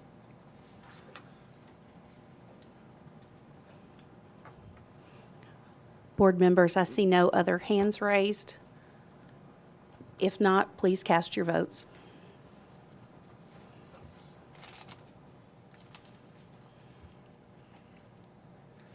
Your vote is 10 yes, 0 no. Thank you, board members. Our next item is the approval of the General Purpose School Fund Amendment 2.22 athletic donation in the amount of $80,000. Mr. Golden. Thank you, Madam Chair. As Mr. Tunnicliffe, one of our county commissioners, is sitting here, this is one of the rare revenue items that we have on our agenda. The Tennessee Titans are donating $80,000 to fund 2 years' worth of our flag football pilot program. Those of you who watched the Titans playoff game may have noticed, I think in the first quarter, a reference to the girls flag football program that is a community effort from the Titans joint with us. We're going to pilot it, and we will have girls flag football at all of our comprehensive high schools this spring, and this will fully fund it. Do recommend approval. Board members, do we have a motion to approve? Ms. Durham makes the motion. Mr. Cash makes the second. I believe we have a board member requesting discussion. Mr. Wimberly. Yes, Mr. Golden, could you give us a little bit more context about how this happened? And have they done something similar in other areas? There's got to be a story behind this. Not many people just up and write us $80,000 checks. So there are some examples across the country with girls flag football, and it is in certain communities supported by the local NFL team. I'm going to actually, in just a second, ask Dr. Webb to share some of the specific details of the conversation. There was an interesting combination of our EIC program, where our students in the entrepreneurship classes spent some time on a marketing plan for a particular game day at one of the Titans games last season that just evolved into some conversations about how the Titans could get girls more involved in the work that they do. It's a really exciting, I got to use the word neat program that we think is growing. I'm also going to say, before I refer to Dr. Webb, that we're going to make sure that this complements the programs that we have for all our students and does not conflict with the programs. The more opportunities our students have, the better. One peculiarity to this is a pilot. The TSSAA is involved. They're participating in the pilot with us so that they can analyze the potential value of extending this statewide. Dr. Webb? Thank you, Mr. Golden, and thank you for the question, Mr. Wimberly, because there's absolutely a great story involved in this. The original, yes, you knew it, you called it. The initial conversation did begin at the EIC, where some out-of-the-box thinking was taking place between the Tennessee Titans as they mentored our entrepreneurship students, as they partnered with our Jacksonville game with the Titans and actually helped produce and did a lot of marketing. Through those conversations, it did come up in regards to the flag football initiative taking place throughout the NFL. There are some pockets of the initiative partnered with NFL programs across the country, but also there are states like Georgia who have very competitive high school girls flag football programs in place. There's college scholarships now available to students who are playing flag football at the college level. The partnership with the Titans has been pretty eye-popping for our young ladies who are participating. The Tennessee Titans held a clinic this week. They brought in their NFL contact who has been teaching women around the country the sport of flag football. I hear from our football coaches who are participating that they also learned a thing or two from this young lady who is teaching about football and flag football specifically, and about the rules and the evolution of the game for our young ladies. The initial idea was pushed out to our young ladies out in the buildings to say, hey, who has interest in this? And we were blown away at the interest from our young ladies and to participate.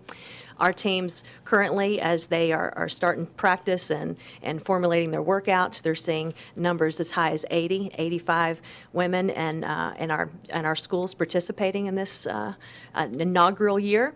The Tennessee Titans have been so impressed with their partnership with Williamson County. They have made the 2-year commitment before expanding to other areas of the state, but certainly TSSAA is looking to expand this. If this pilot is successful and interest remains, throughout the entire state of Tennessee, perhaps, but waiting to see what the pilot produces. They are very cautious, ensuring that it doesn't interfere with their other spring TSSAA sports. The practice schedule, the game schedules have been very carefully crafted, so our young ladies don't have to choose necessarily during this pilot season of which sport they play. We're wanting them to kind of dabble in it to see, is this something for them before they make a long-term commitment or walk away from a sport that they've been playing perhaps for many years.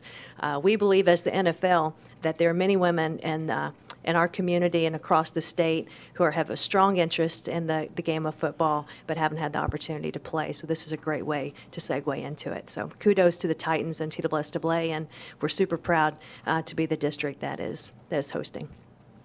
Thank you, and this sounds great to me, and thank you to all who helped make this story possible. This is exciting. Good stuff. Mr. Mitchell? Thank you, Madam Chair. I'm excited and very much in support of accepting this revenue to do this 2-year pilot. My question is around, I guess this would be considered a club sport then, or a club activity? In this case, no. It is a WCS-run pilot. We'll actually employ the coaches and use this fund from the Titans to pay their salary. It is a WCS-run program. It's not run by a private organization like the club sports. And not to be the negative person to throw a question here, how does that affect, and I don't think it's Title IX, but I know that there's a particular federal requirement that athletic opportunities are equal across the board. How does that affect our meeting that? I can speak generally to it based on my understanding from conversations with some of the regional federal folks. And you hit Title IX. That my understanding is that's accurate. Traditionally, football has been an exception to a lot of those analyses because they're just the scope I just of it. assumed volleyball was the equalizer at the football level, but maybe not. So, so short answer is no. It is not the equalizer. It is one more opportunity for the women. Okay. Can we get a readout on that then? How that plays, how adding this additional sport into our portfolio then for the ladies plays into our Title IX, maybe. I'll provide something to the board. Thank you. I know Miss Osberg's microphone was working. Just wanted to make sure that could be heard. Board members, I don't see any additional questions. With that, please cast your votes.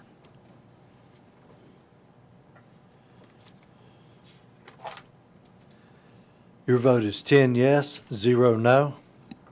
Thank you. Our next item is approval of the Educational Capital Projects Fund, Unintent to Fund 3.22, Elementary School, East Cox Lane. Mr. Golden. Thank you, Madam Chair. Our proposed elementary school on Cox Lane is running on a parallel but slightly behind schedule compared to Wilkes Lane. Based on that and the projection we have for the bid coming in, we do intend to ask of you and the County Commission for this additional $15 million to make sure that we do have funding for that. And if I'm not mistaken, Mr. Samuels, the bid is scheduled to open within the month? Next Thursday. Next Thursday. Thursday next week. So we do recommend approval for this. Is there a motion to approve? Mr. Cash makes the motion. Is there a second? Mr. Welch seconds. Board members, any discussion? I'm checking both screens carefully, and I don't see any requests for discussion. So board members, please cast your votes.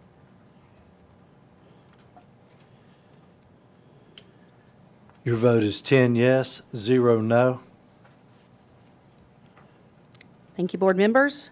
Our next item is the approval of the 2022-23 family tuition rate, which is also an annual agenda item. Mr. Golden. Thank you, Madam Chair.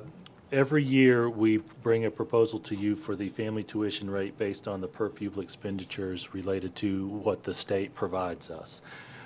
Just as a reminder, we do not open our school system to those students who live out of county. However, there are folks who move in, who have a contract where it's apparent they're going to be moving in during the school year, and for continuity of instruction, we do allow those families to have their students enroll. This tuition rate is based on that for that window of time where they might be in the process of moving in. And so we do recommend approval on that. Final thing I want to mention is the last paragraph of that. You do, under board policy, allow children of employees, full-time employees, to attend Williamson County schools for a reduced rate that is generally aimed at a portion of the county portion of funding. That particular fund has been flat for the last 3 years during my tenure as superintendent. We do not recommend an increase in that. So do recommend approval on the family tuition rate for this coming year. Is there a motion to approve? Mr. Welch makes the motion to approve. Ms. Durham, was that a second? Oh, I thought you had your hand up. Okay, so you do want a second? Okay, great. We do have discussion. Mr. Galbraith. Thank you, Madam Chair. Jason, have you brought this up with the mayor recently? Yes, and you're talking specifically about the tuition rate for employees? Out of the county employees. For out of the county employees, yes.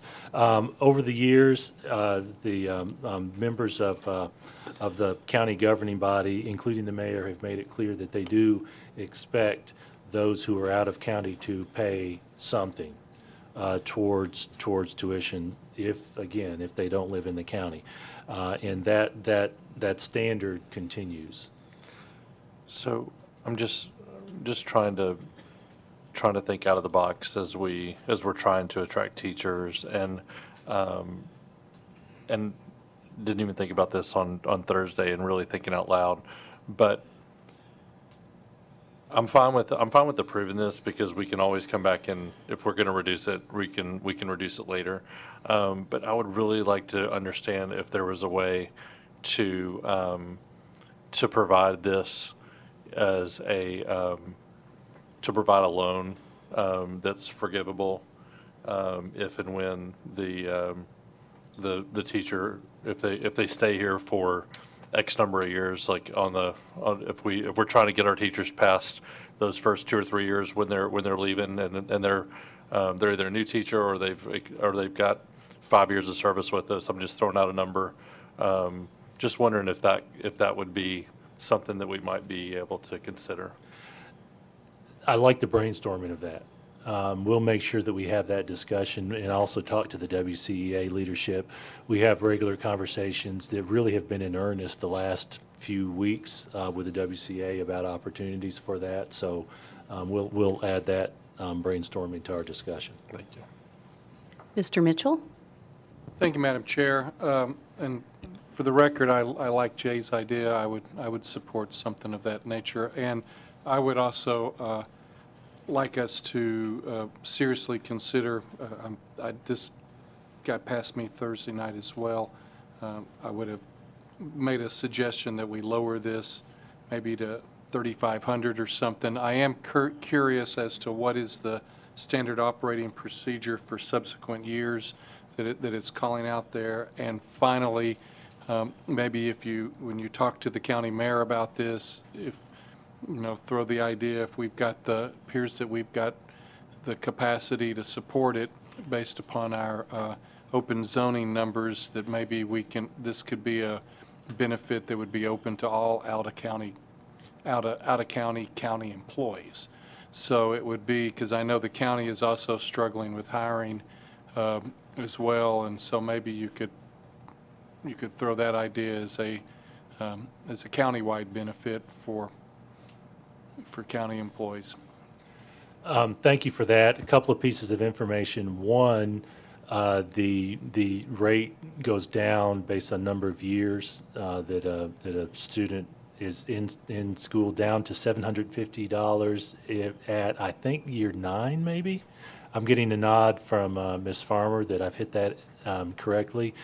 Also, this is a family tuition rate. It's not a per student rate. So for our employees, it's Again, it doesn't matter how many children you have, and we'll make sure we have that conversation. The existing board policy finally does allow for county employees who have a school assignment, so more particularly SROs. Do have that benefit right now. So we'll have that discussion about whether there's some value in going beyond that. Thank you, Mr. Mitchell. Mr. Brown? Thank you, Madam Chair. I'm looking at the board packet. I see the breakdown of some of these numbers, but I don't see the number of employees this applies to currently. Do you have that number handy? I'm going to look over. I don't have that number handy myself. I don't know if Ms. Farmer or Mr. Samuels has that number. Maybe a rough estimate? It is in the high double figures or low triple figures, if I'm not mistaken. Okay, so if we went off 100, for example, then obviously we can do the math that reducing, per Elliot's comment, if we took that down to 3,500, we're only talking about a very small number in terms of the impact of the budget. And this is something, if we were going to make an amendment to this or try to make this change and lower it, we could do that at next month's budget discussion. Is that correct or not? Yes, sir. Mr. Golden, can you clarify again who this applies to? There's two pieces to this. You all are voting on the rate, the out-of-county tuition rate, standard rate, and that would apply to those who are in the process of moving in. In addition to that, for additional information, we have that reduced rate that we've established administratively over the years, lower than that annual rate. And that is the rate that we've had those conversations with some of the county commissioners about over the years. So just to further clarify, because this can be confusing, what we're voting on tonight is the family tuition rate. That is correct, the $79.65 family tuition rate. Okay, and that applies to? That applies to anyone who does not have a child in school and is working for us. I probably said that poorly. That applies to anyone who might be moving into the county and needs that window of time to move in. Thank you for that clarification. Mr. Cash? Thank you, Madam Chair. I just have a quick question. We're county employees, correct?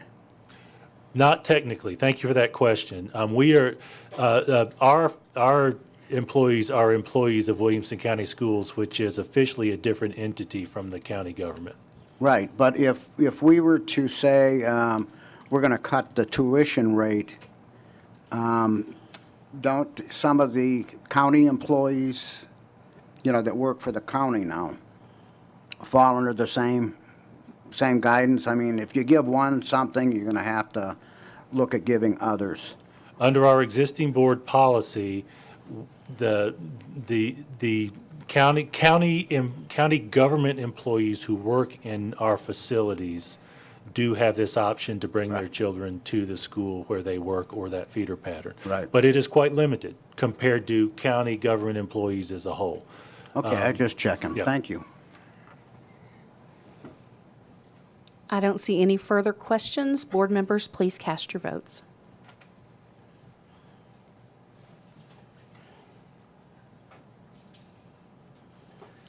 Your vote is 10 yes, 0 no.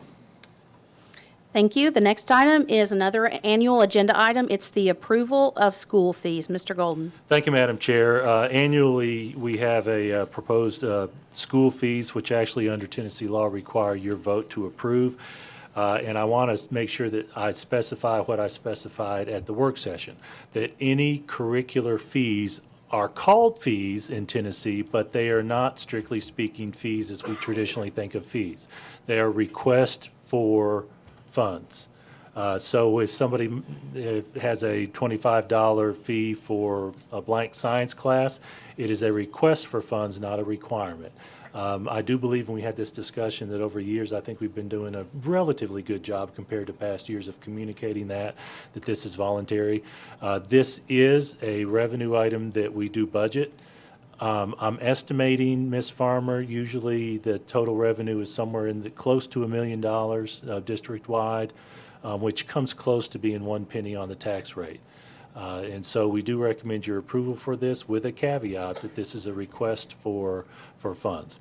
Final piece of that, extracurricular activities that are not related to instructional, we can require those as a condition of participation.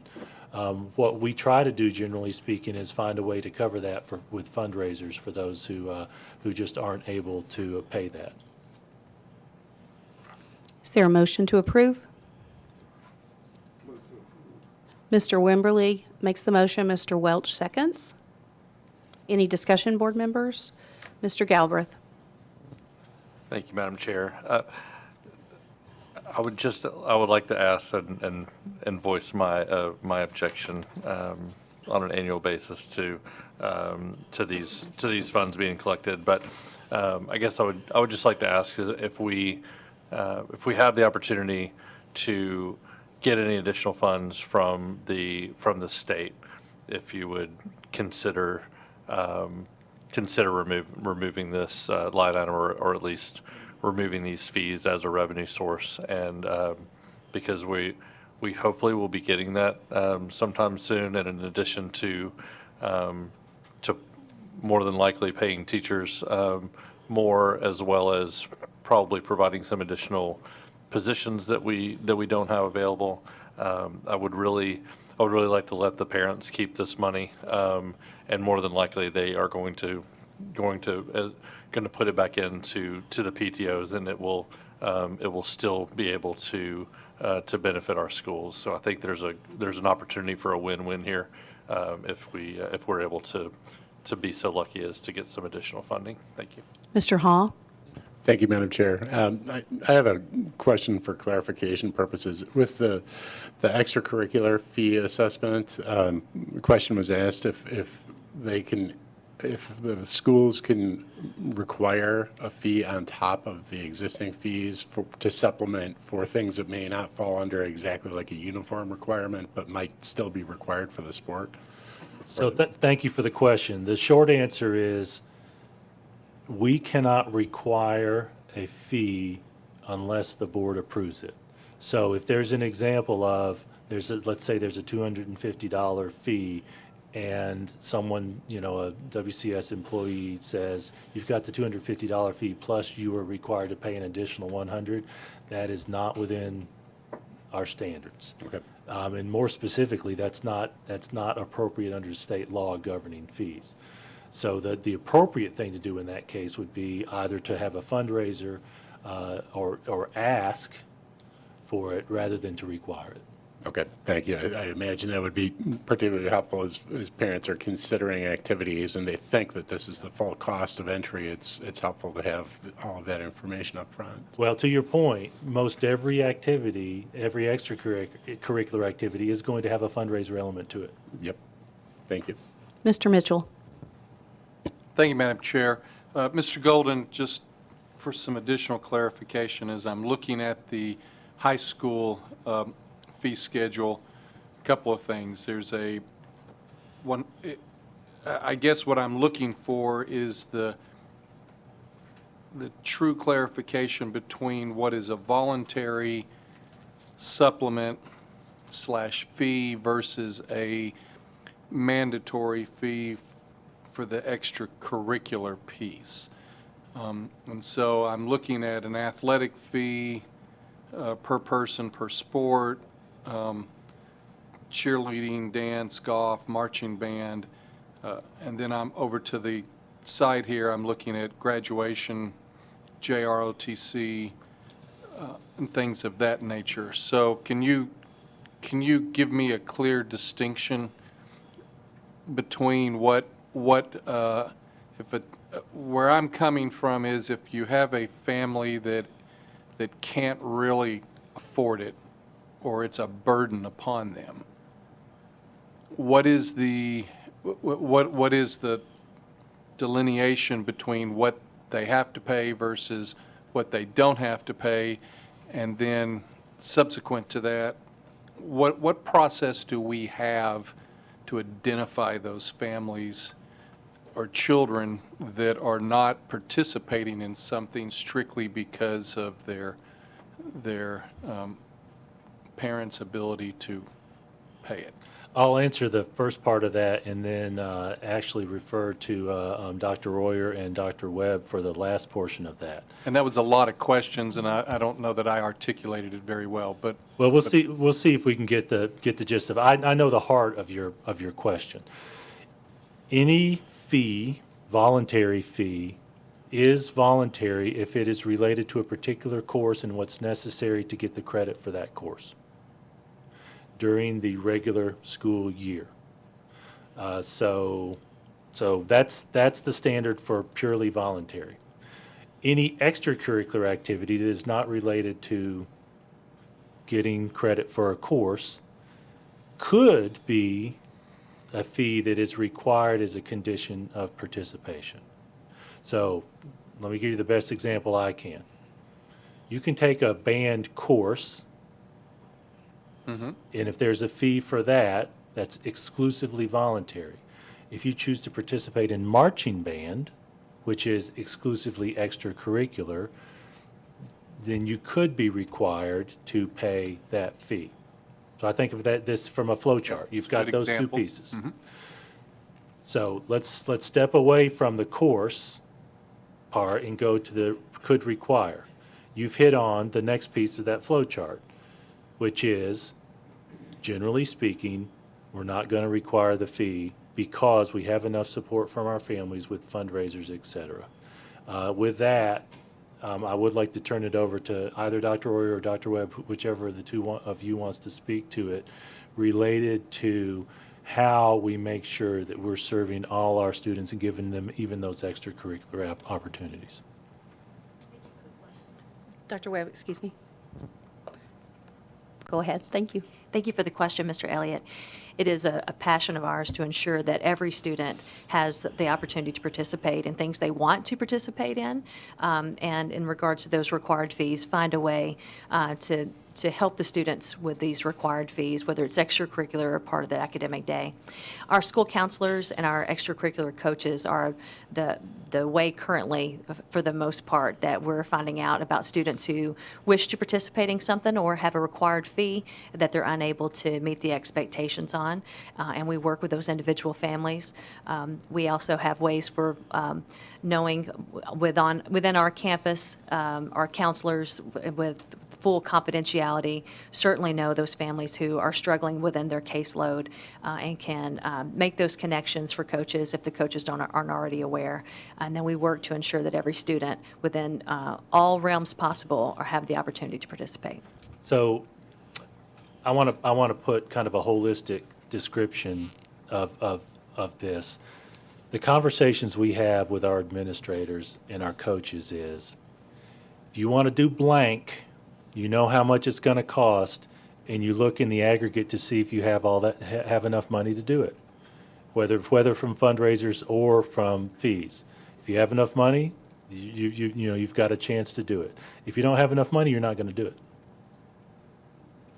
You can't go back to the parents. And I'm kind of, you all know me from my previous discussion on the food shamming issue, for instance, where we have to give a meal to somebody regardless of their inability to pay, and to make sure that the meal we give them is completely the same as the meal somebody pays, so we're not publicly identifying students who due to no cause of their own are unable to purchase a school meal. And I want to make sure that we're doing the exact same thing for these extracurricular activities, that we don't have a situation to where everybody on the football team knows who didn't participate in the fee piece, or who didn't participate, or we don't have, even worse, we don't have children that are not participating in something that they want to because of a fear of that identification. And so tell me what what we're doing or what we're communicating to our principals to make sure that these children are all given an opportunity to participate. And I think I heard Mr. Golden reaffirm that a minute ago. But two, we're making sure that the fee piece doesn't come down to, who paid and who didn't, and that's public knowledge. So number one, it's part of our culture. And we reaffirm that culture at the beginning of every school year when Darren joins, has those conversations with our coaches. Likewise, on the arts side, we do the same thing with those directors. And I'll tell you, years ago, we've gotten some examples of that. It takes constant effort and constant reminders, and it's really about the heart for students. Dr. Webb? Dr. Roy, are you about to say something? I was. One piece I want to add is a little less about elementary per se, but to enhance what Dr. Webb said, we also have monies for students who are identified as homeless, which this school district has, specific to extracurriculars, both in arts and athletics. And so our social workers are a key piece of those components. Certainly there's someone in the school building who is the liaison to the district homeless liaison as well as the social workers. It's often the counselors that Dr. Webb mentioned, but that team creates an opportunity. Once we have that information, those fees can come from that. So I appreciated the language Mr. Golden used of it's our culture. I think we have done an incredible job in the last few years of making certain that teachers understand, that administrators understand, and then we have, whether through boosters or through coaches or through, organizations at the school level, also at the district level with the federal monies, figured out a way to take care of it for our students who are homeless and most vulnerable in that way. So in closing, I think I would like to throw a suggestion out to you, Mr. Golden, and your staff, is I appreciate the culture, I appreciate the intent. I think I'd like to see it kind of codified, whether that be in an SOP or a policy of some type that we're confident that there's any, something that says any child who wants to participate in an extracurricular activity, blah, blah, blah, is able to. Thank you for that. We do include it in our annual training, but we will double check our SOPs. Mr. Brown.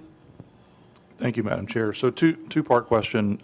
Mr. Golden, I'm putting you on the spot here a little bit because I know we didn't talk about this at the work session. Is it fair to say, from looking at the chart, that most, if not, certainly not all, but most of the more expensive fees are tied to the extracurricular activities? Would that be fair to say? Yes. Okay. So to Jay's earlier point about if we could get to a point where we have enough budget money coming in to make this an expenditure and not a revenue source, I think that would be great. As a parent who gets these fee requests all the time it is a little bit of a nickel and diming situation, and I know there's a lot of reasons historically we've done it, but if we could get to a place where we did that, that would be great. So my question is, have you given any thought, or could you give some thought to how you would delineate what would be covered in that fee line item if we were to do it that way? So let's say the money falls down to us, we can budget for it.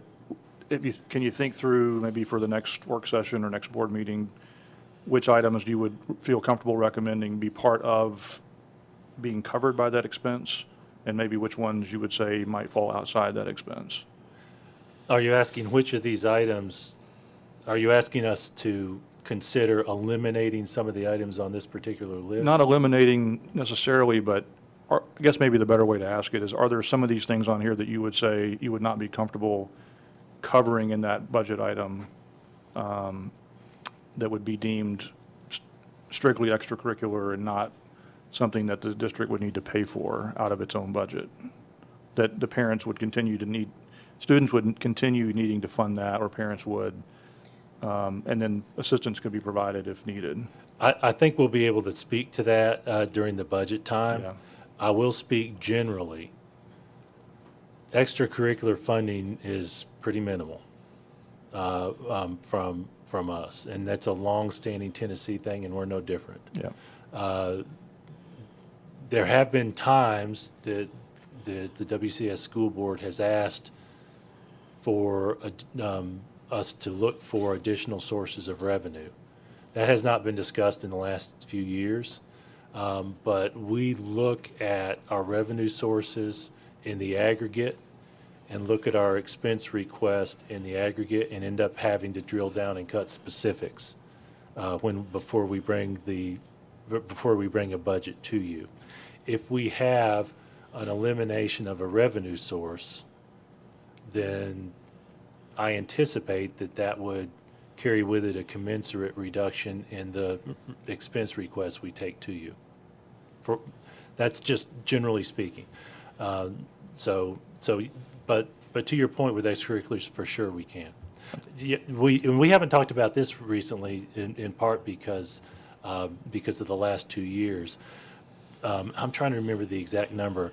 On the extracurricular side, if I'm not mistaken, we have had some years where we've gotten up to $11 million in donations from fundraisers. Now, it's gone to specific restricted purposes that principals have worked out with their PTOs or coaches have worked out with their families.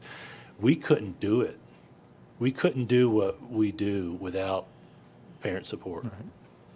Yeah, so I think my larger, more general point or question was, if this amounted to $1 million, what we're looking at in front of us amounted to $1 million, let's say, for argument's sake, would we necessarily need to have $1 million of new money from the state to cover that? Gotcha. Or could we cover it for a lesser amount? Gotcha. I see what you're saying. That's the general I see what you're question. saying. Okay. Yeah, we'll look at that and study that to prepare for next month.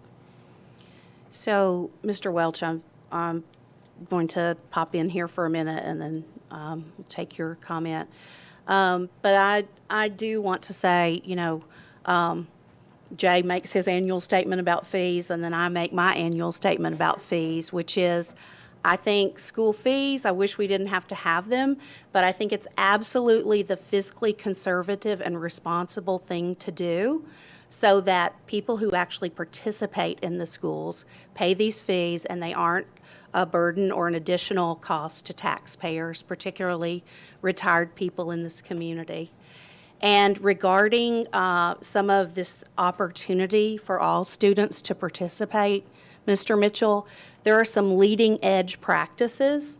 I proudly represent a school that has a scholarship program for students who cannot participate in sports. That process is completely confidential, and they work with the student for them to be able to participate in a sport. So, Dr. Webb, I believe you'll remember the school that I'm talking about, and it's a very active program and something that that our parents really had the great idea to put together and has been in existence for a number of years. So, Mr. Welch.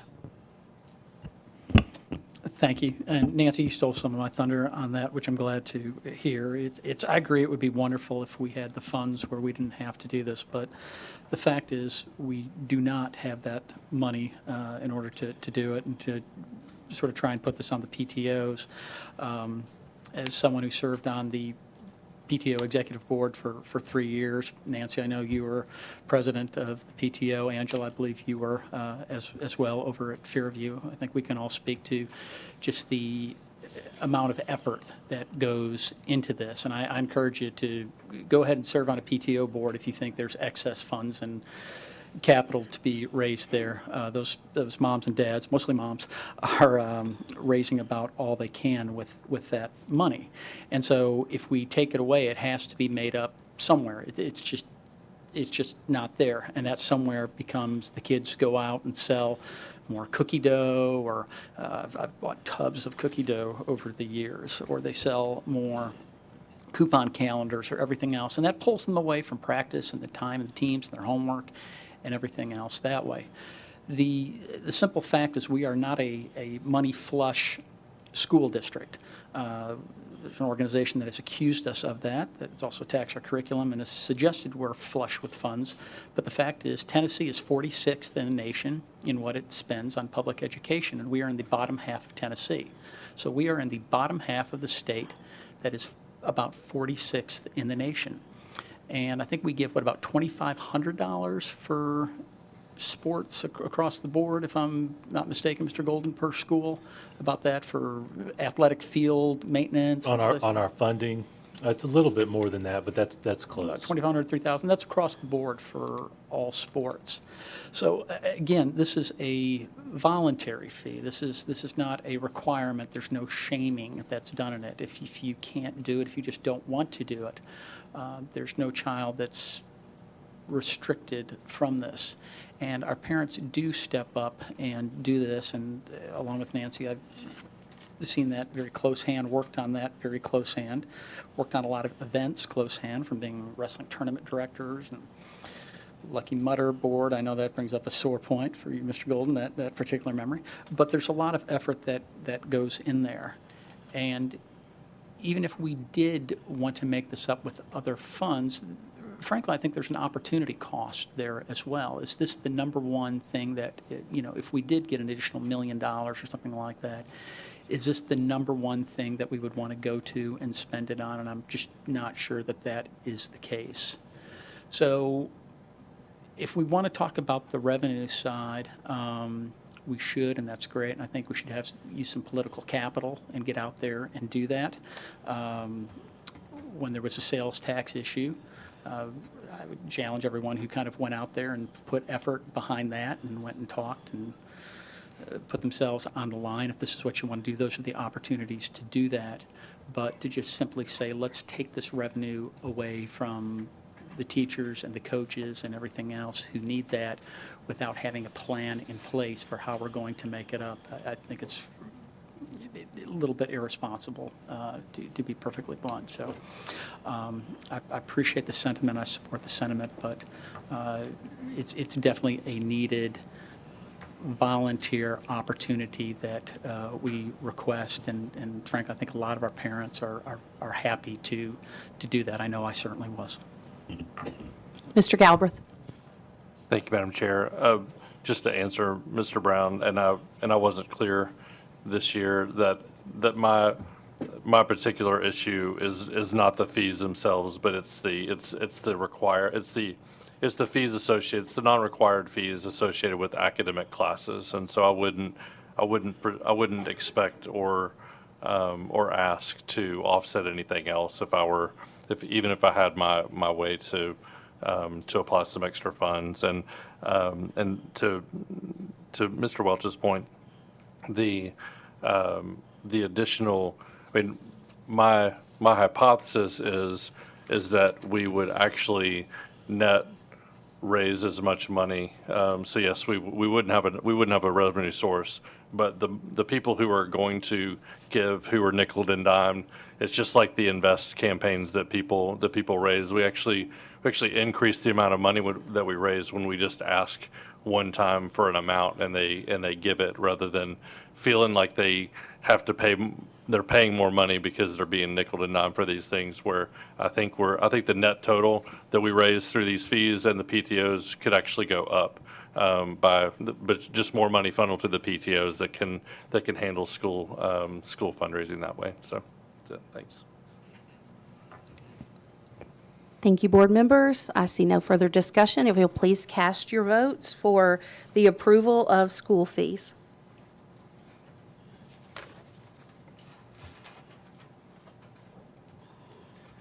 Your vote is 9 yes, 1 no.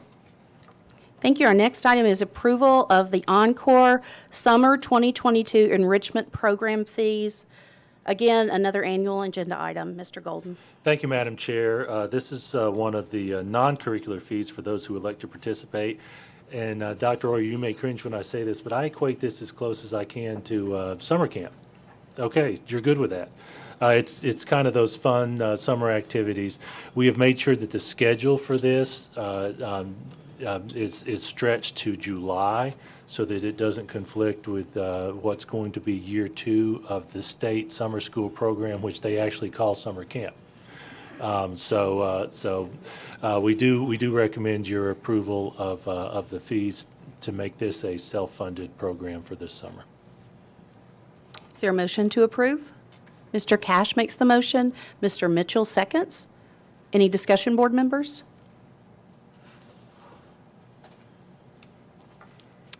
Please cast your votes. I see no oh, Mr. Cash, did you want to discuss? Thank you, Madam Chair. This program's well worth the money. Kids get a lot out of it, and it's a lot of fun for them, keeps them busy in the summer, and I know, I've had a few in it. Thank you. Thank you, Mr. Cash. Board members, I don't see any further questions or discussion. Please cast your votes.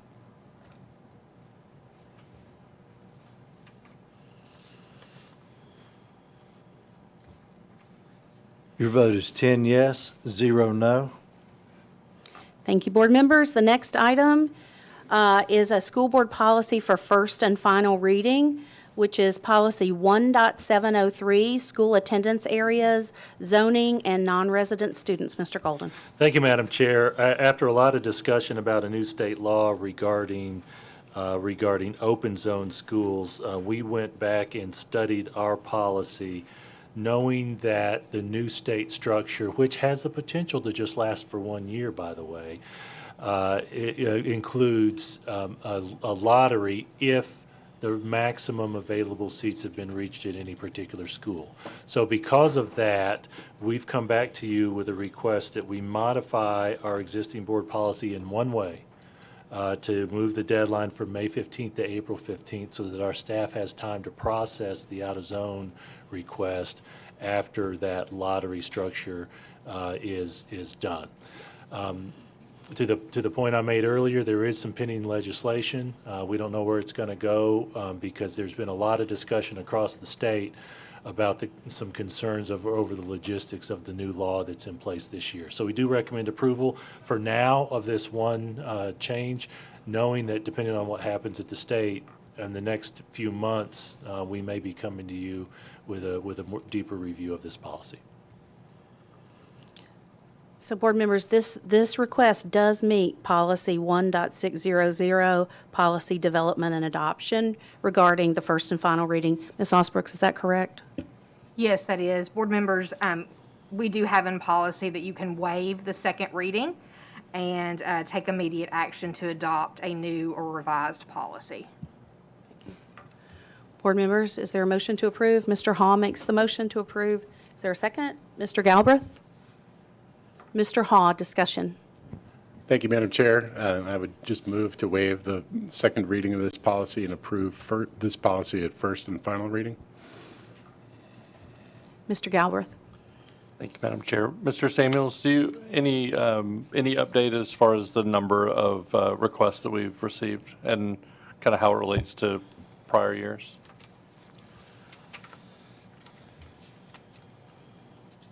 I have numbers as of Thursday night before the work session, and I didn't get them today. As of Thursday night, there are only 4 schools that had double-digit requests. All the other schools, those that had a request, were single digits. Only 2 schools were at the 50% level. And in terms of comparison numbers from the last couple of years, I don't have that information. But what I recall is we didn't get a lot. I think this is probably a bit more than that, but that's where the numbers are right now. I have a little bit. Last year, Centennial filled up with the numbers that we had available, and so there's a possibility we're projecting we might have 1 or 2 schools that are looking like the possibility of a lottery based on our traditional experience, with a spike in requests on the front end as the window opens, and then a spike as the window's closing. Thank you. As the numbers that we have are right now, no lottery would be required, but it's early.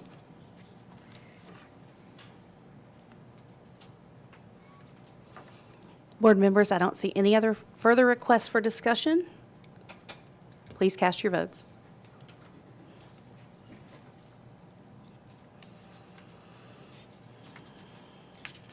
Your vote is 10 yes, 0 no. Our next agenda item is board policies for first reading. Policy 3.210, naming facilities. Mr. Golden. Thank you, Madam Chair. As we discussed in detail at the Policy Committee and more briefly at the work session, we are proposing 2 changes to the naming facilities policy based on the input we got from the board at the Policy Committee meeting to change at first reading for tonight a list of names for schools to be 2 or 3 rather than just 3 names. When the committee meets, and second, that the naming committee does have the power to rank the names presented to the board if a clear consensus exists.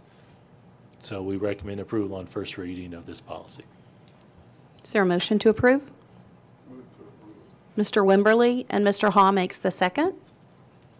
Board members, any discussion?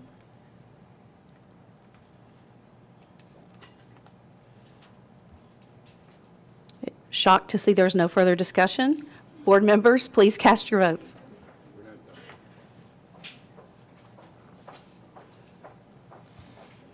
Your vote is 10 yes, 0 no. Now we'll be discussing policy 6.306, interference or disruption of school activities. Mr. Golden. Thank you, Madam Chair. This is first reading for a new policy recommended by TSBA based on some laws in the state. We do recommend approval at first reading. Motion to approve, board members? Mr. Brown makes the motion. Mr. Haw makes the second. Board members, any discussion?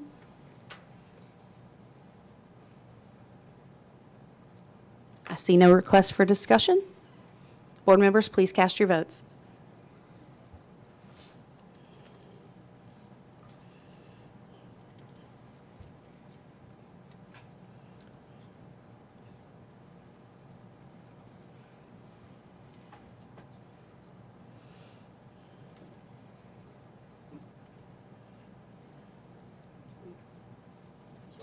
That's okay. Oh, am I still voting?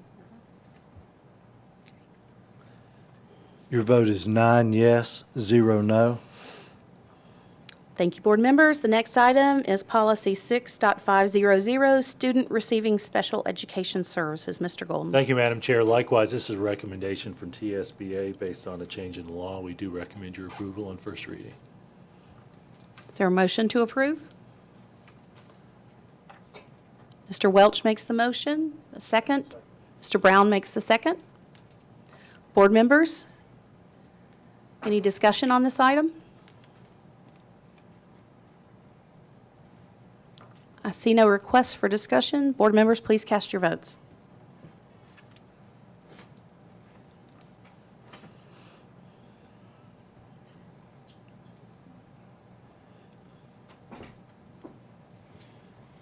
Your vote is 10 yes, 0 no.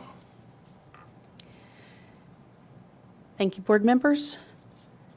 Our next item is an approval to extend the 2022 graduation window. Mr. Golden. Thank you, Madam Chair. 2 of our high schools brought this request to us, Franklin High School and Independence specifically, based on some conclusions and recommendations that they have had related to their graduation ceremonies.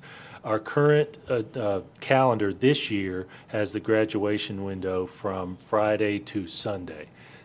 Because of so many schools deciding that they liked having their graduation ceremonies on campus, they wanted, many of them, all but 2 if I'm not mistaken, maybe 3 if you count Renaissance, want to do it on campus. They determined that the logistics of available stages and available sound systems made that a practical impossibility without adding one more day.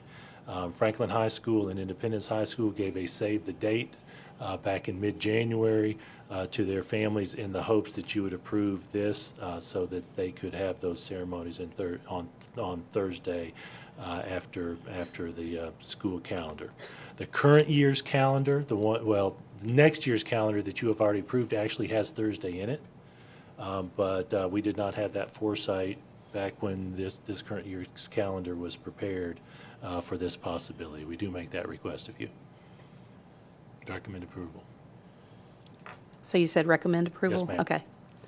Board members, do we have a motion to approve? Mr. Cash makes the motion. Mr. Ha makes the second. Board members, any discussion?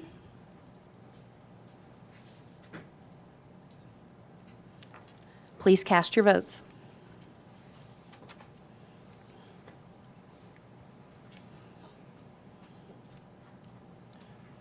Your vote is 10 yes, 0 no. Thank you, board members. Now we will address the approval of school board resolution regarding House Bill 2833 and Senate Bill 2168. Mr. Golden. Thank you, Madam Chair. This item was not on our agenda at the work session, but was a product of the agenda discussion when Ms. Cleveland and Mr. Wimberly presented during the board chair's report. As a result of your discussion, we've prepared for you a draft resolution that addresses this particular bill, which, if printed out, is 12 pages long. And so, based upon your feedback and what you shared at the work session, we've drafted this for your review.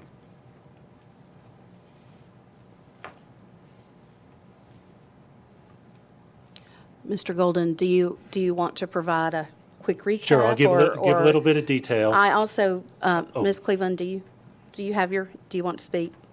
I'll wait until he's... Okay. If you'll press your button, that way I can log you in. Thank you. So I'll speak to it based on my reading of this bill. There are a number of proposed changes to the existing laws governing the approvals and implementation of charter schools. We noticed a few items that, based on our experience, had the potential to be a real challenge for us, especially locally. Number one, it includes a proposal to shrink the review time from 90 to 75 days. And from what we've heard from those individuals who have reviewed these applications, 90 days is a tight window for review because of the comprehensive review.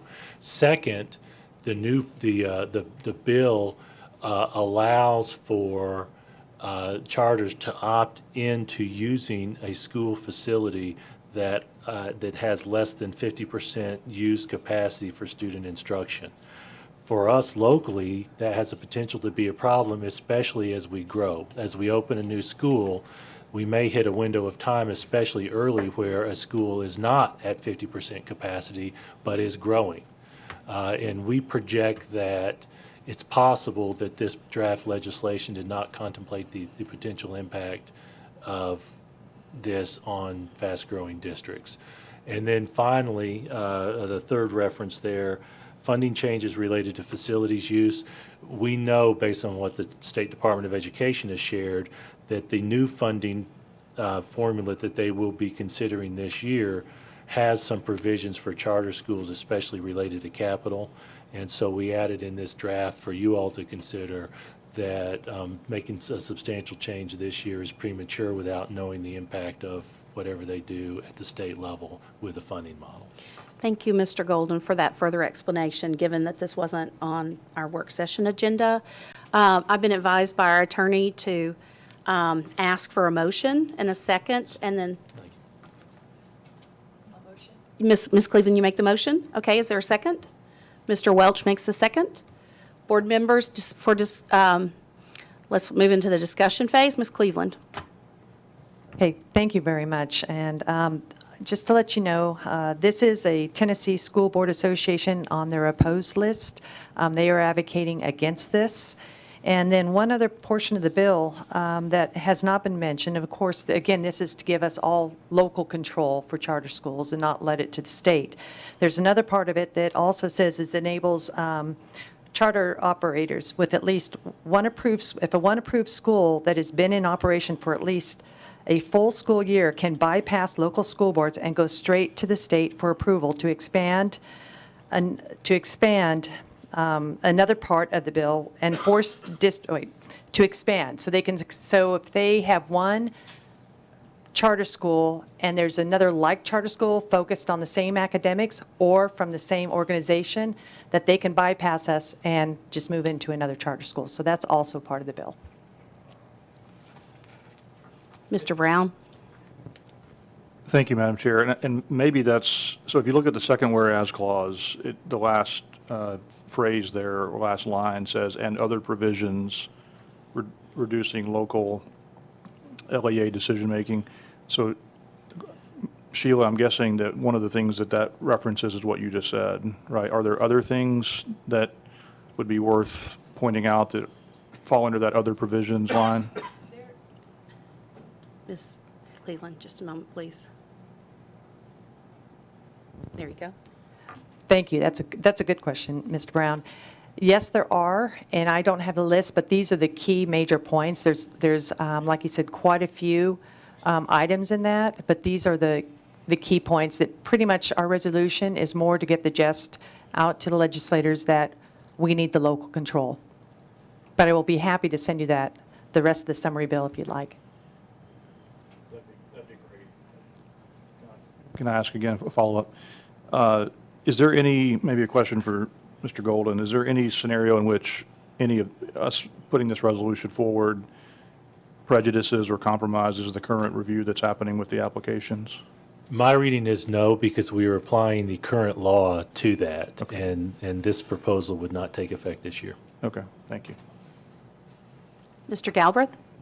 Thank you, Madam Chair. I think Ms. Osbrooks is probably the best one to answer this question, but I know we've had various voucher bills come before us, and I think we've taken some of these up and not taken some of them up, but so I think most people are more familiar with the voucher discussion, and that to date it's always been around failing schools, and you'd had to qualify, and even the current plan, I guess it's being challenged, but was just under for Selby and Davidson County at the end of the day, and I think our local representatives on the legislature have always. They've kind of taken this one stand that they've been for it, but they are against using it in Williamson County. I say that to say when you compare vouchers to charters, and I'm speaking particularly to the provision that Sheila that she just read, as far as kind of bypassing any local review if there is if they've already got, let's just say there's already a charter in Davidson County, then under the proposed legislation that could change a million times before it gets to the floor. But that if it went as read, then they could put a charter school in any county, regardless. So they've proven that the charter can operate, and then they could put one in Williamson County or Davidson or Shelby or Rutherford, without regard to any particular need in that county. Is that how you understand that provision? As I'm understanding your question, I believe so. Okay. So the bill authorizes a governing body who has at least one public charter school that's been authorized by the Charter School Commission, either through an LEA approval or an appeal approval. They have to be in operation for at least one full year. And then they can apply to replicate, is what they're calling it, directly to the Charter School Commission. That is the piece that typically would be the local control, and the application would be to this body. There are a list of criteria. As Superintendent Golden mentioned, it's about 12 pages. I'm not going to be able to spell out all of that criteria, but the broad answer to your question is yes. That would be a piece of the local control that this board would lose. But just in general for charters and and even within the LEA as local control, and we get to review the charter application, and then review the appeal, and then it goes to the state board. But is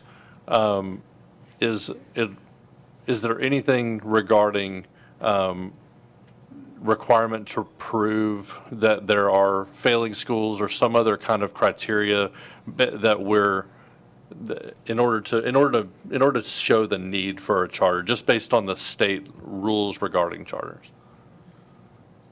There is not anything that I recall in this bill Well, that's. maybe just in general, like before the bill, because we recognize, we know more about how vouchers have been kind of promulgated through, and it's always around failing schools. But charters, is there any such requirement, or can they come in and apply anywhere and they just apply to the LEA and we say yes or no? Correct. There is, to my knowledge, not any requirement that a district has to have a failing school in order for a charter school application to be filed. Okay. That's not a part of the process that we are reviewing right now with Right. our charter school review committee. Okay, thanks. Ms. Cleveland? Yes, I just want to make a statement, too, that this is about local control, and I want to make it clear this does not anywhere near, say, the views of how the board feels about charter schools. It's just about local control. I want to make that clear. Thank you, Mr. Wimberly.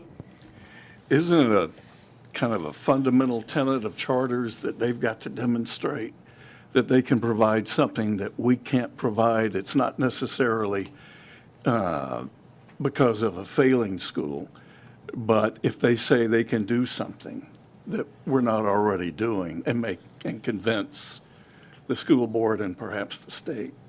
I mean, isn't that really kind of fundamental to charters? I think that's a fair. Mr. Point of clarification. Mr. Wimberly, who are you addressing your question to? Are you addressing it? I thought you were looking this way, so I just want to make sure. Yeah. I think you just kind of answered my question.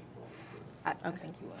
You know, I think it was, yes, I think I was trying to answer Jay's question based on what I know.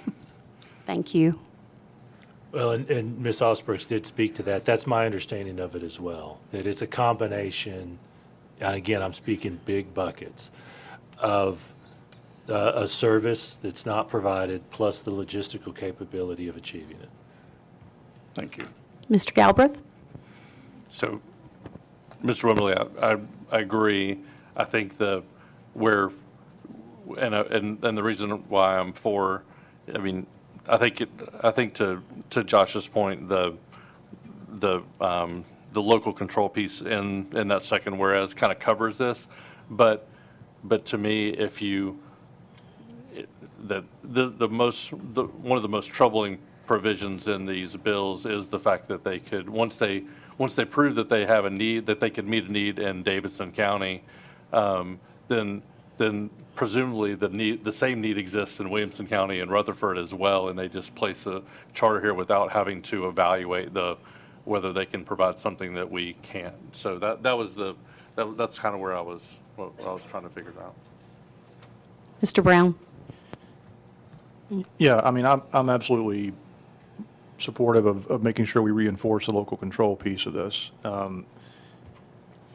One thing that I wonder is whether, to the thing you just said, Sheila, about making it clear that this resolution does not imply anything else about where the board stands on charter schools generally, is it worth putting a whereas clause in here to state that? That's one question, I guess, to put on the table. The other point is, it's not my understanding of charter schools that they have to necessarily provide something that the district isn't providing. But rather, so I would need to be corrected on that or educated about that, because it's my understanding that they have to, according to the state law, have to provide at least equal services to what the district is providing currently. But it wasn't my understanding that it had to necessarily be something different than what's being provided.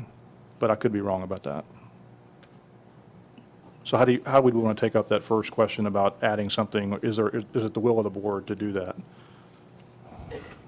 I'd recommend you make that a motion to amend the resolution to include whatever language you're contemplating. Okay. Then I would move to add a whereas clause to state that this resolution does not in any way represent the board's views on the merits of charter schools generally, or something to that effect. I'm doing that off the top of my head, so if you want to lawyer that up, I'm happy to take suggestions.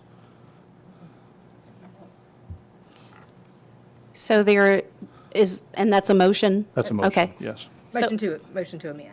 Motion to amend the resolution with that language. Okay, we have- Or a variation of that language. We have a motion to amend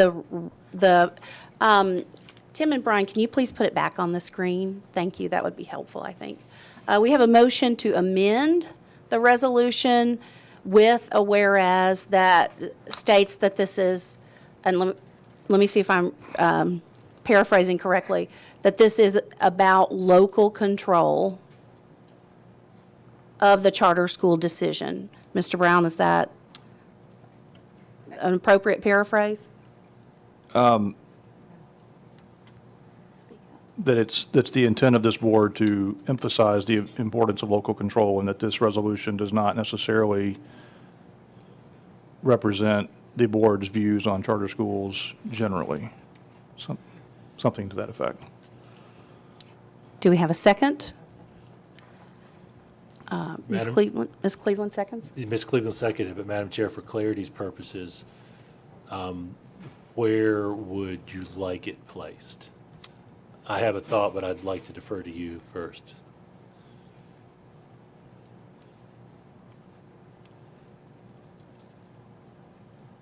Well, the last whereas clause already kind of refers to local control anyway.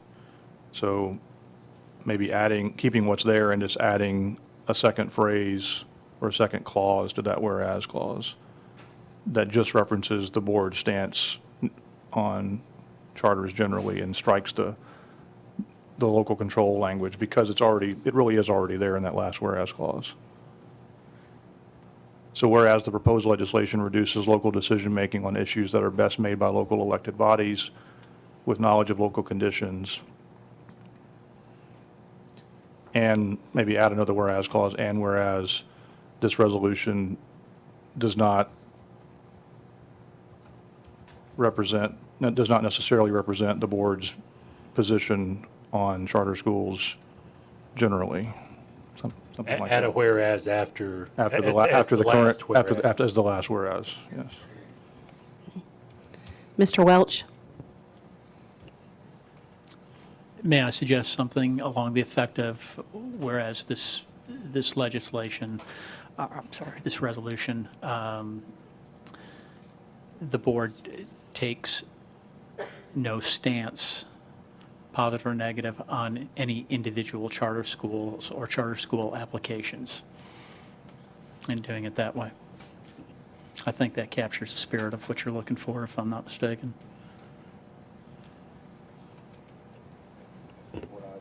So, Might already Wait. say the same thing you said.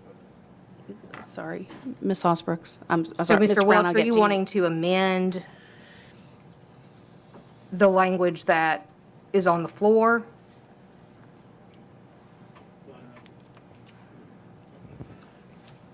I don't think we have language on the floor. I think we're trying to lawyer it up as we go. So I was just making the acceptance, or if we do, that's We fine. do. Then no, Okay. I do not want to amend the motion on the floor. I'm fine. I'm just trying to be helpful. Mr. Brown? I interrupted you to get No, do we, so attorney's did we, input. did I articulate language that we can vote on, or do we need more? If I'm not mistaken, Madam Chair, there was a motion and a second To amend. by Mr. Brown, which was, whereas this resolution does not in any way represents the board's view on charter schools generally. And that is, as I understand it, Dana, if you would correct me if I'm wrong, that is now the motion that's on the floor, which is an amendment to the original. That is correct. Mr. Wimberly? I just have an editorial suggestion, and I'm not sure this is the right way to do it. But in your motion, you put does not necessarily. It seems to me that necessarily is a little bit, it's superfluous. I mean, we either, it does not or it does. So, I mean, it's not a real big deal, but it seems like the word necessarily is not necessary. Thank you. Mr. Mitchell?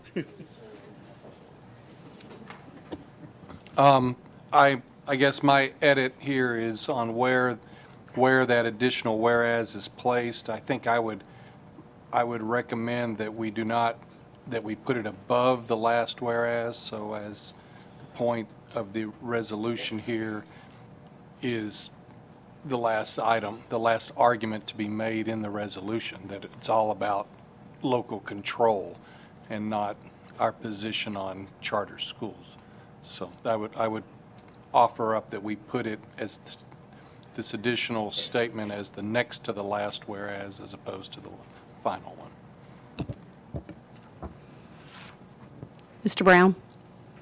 I would have no concern about doing what Elliot's suggesting, and then I would also have no concern about necessarily being stricken either. So either of those is good. So at this point, are you going to, So I'll Are you change changing your my motion? motion to Okay. strike necessarily and to move it to this whereas clause before the next to last whereas clause. Is that what you're And- saying? Yeah. and Ms. Cleveland, who had the second? Casey. Is, no? Ms. Oh, okay, got Cleveland. it. Ms. Cleveland, are you agreeable to that? Okay.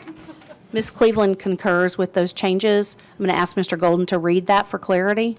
And if I may, I'll just double check, does Ms. Glenn have that written down? Because you're doing the minutes, I want to make sure it's appropriately read by the minute taker. Yep.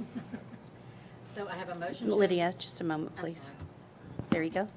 I have a motion to amend by Mr. Brown and second by Ms. Cleveland. Whereas this resolution does not represent the board's position on charter schools generally. I think maybe we were having in any way Anyway. before So represent. we're keeping. Does not represent, does not in any way represent. Whereas this resolution does not in any way represent the board's position on charter schools generally. And where is that being placed? And it is being placed after the last whereas paragraph that ends knowledge of local conditions. No. No, We're going to place it as the second to last whereas clause. okay.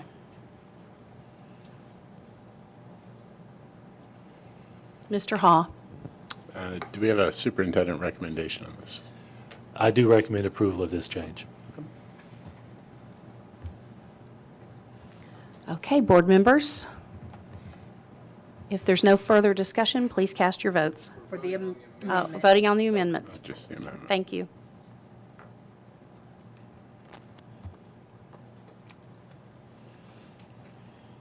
Rick?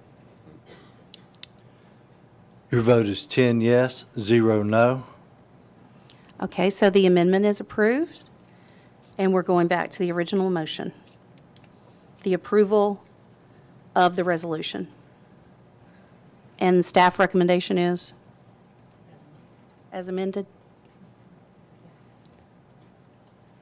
Mr. Golden? Recommend approval. Okay. I don't see any discussion. Board members, please cast your votes.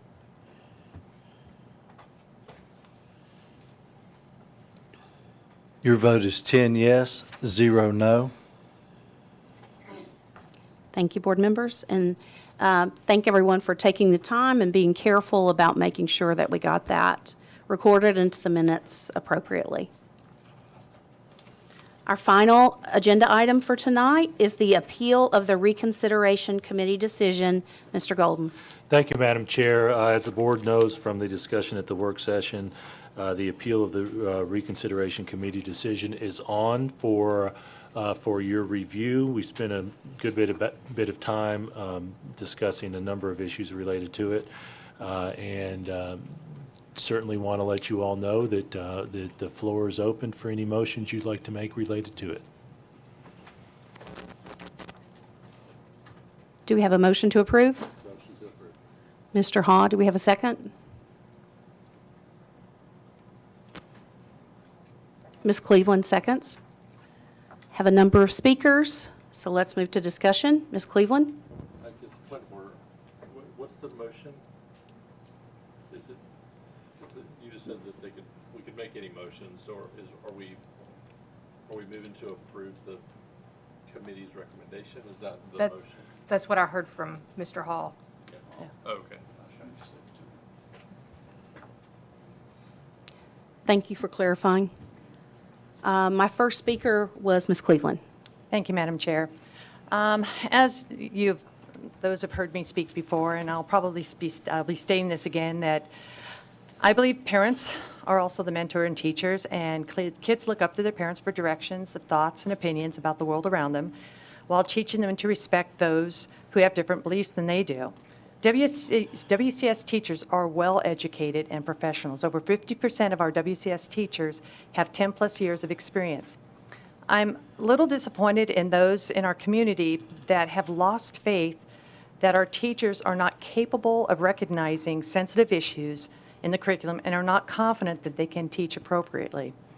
And I do listen. I do listen to both sides, taking into consideration not only the committee's decision, but also the opinions of constituents and parents who are for or against the committee's decision.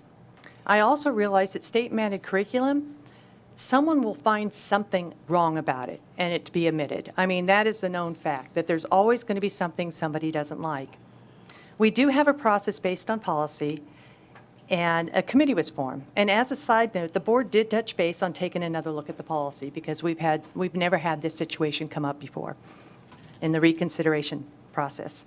The committee did a thorough job, involved over 60 hours of meetings, readings, discussing books, and the teacher's manual. I can't even quantify the number of hours of personal time spent. I was not involved in the process or the experience of what the committee did, and therefore I don't feel qualified to say they're wrong. I do understand there's questions regarding grade level appropriateness, and I get that. But I also realize that these opinions are very subjective. I have talked to parents that say they're fine at grade level curriculum, as you've heard at speakers tonight, and some that are not. And I really do appreciate the appellants that actually took the time to write their appeal and offer suggestions. In past years, administration has done a great job continuously tweaking the curriculum to fit the high standards Williamson County is known for. And my hope, Mr. Golden, is that you and your staff will consider the appellant's suggestions and continue to look at the curriculum of ways to improve it. And the one question I have is, we did have one or two appellants ask, is it feasible just to get rid of the Wit and Wisdom curriculum and start over again? What is the feasibility of that? Thank you for the question. We do have that responsibility to go through the state approval process, which we have discussed in detail at different times, so I won't give you that detail. If Wit and Wisdom is eliminated, we will need to go through that approval process. We do have the capacity for small changes to go to the state and ask for a waiver, but if given the process that we've gone through, we would need to go back through that approval process. Generally speaking, it's not always true, but generally speaking, there's 6 years in an adoption cycle.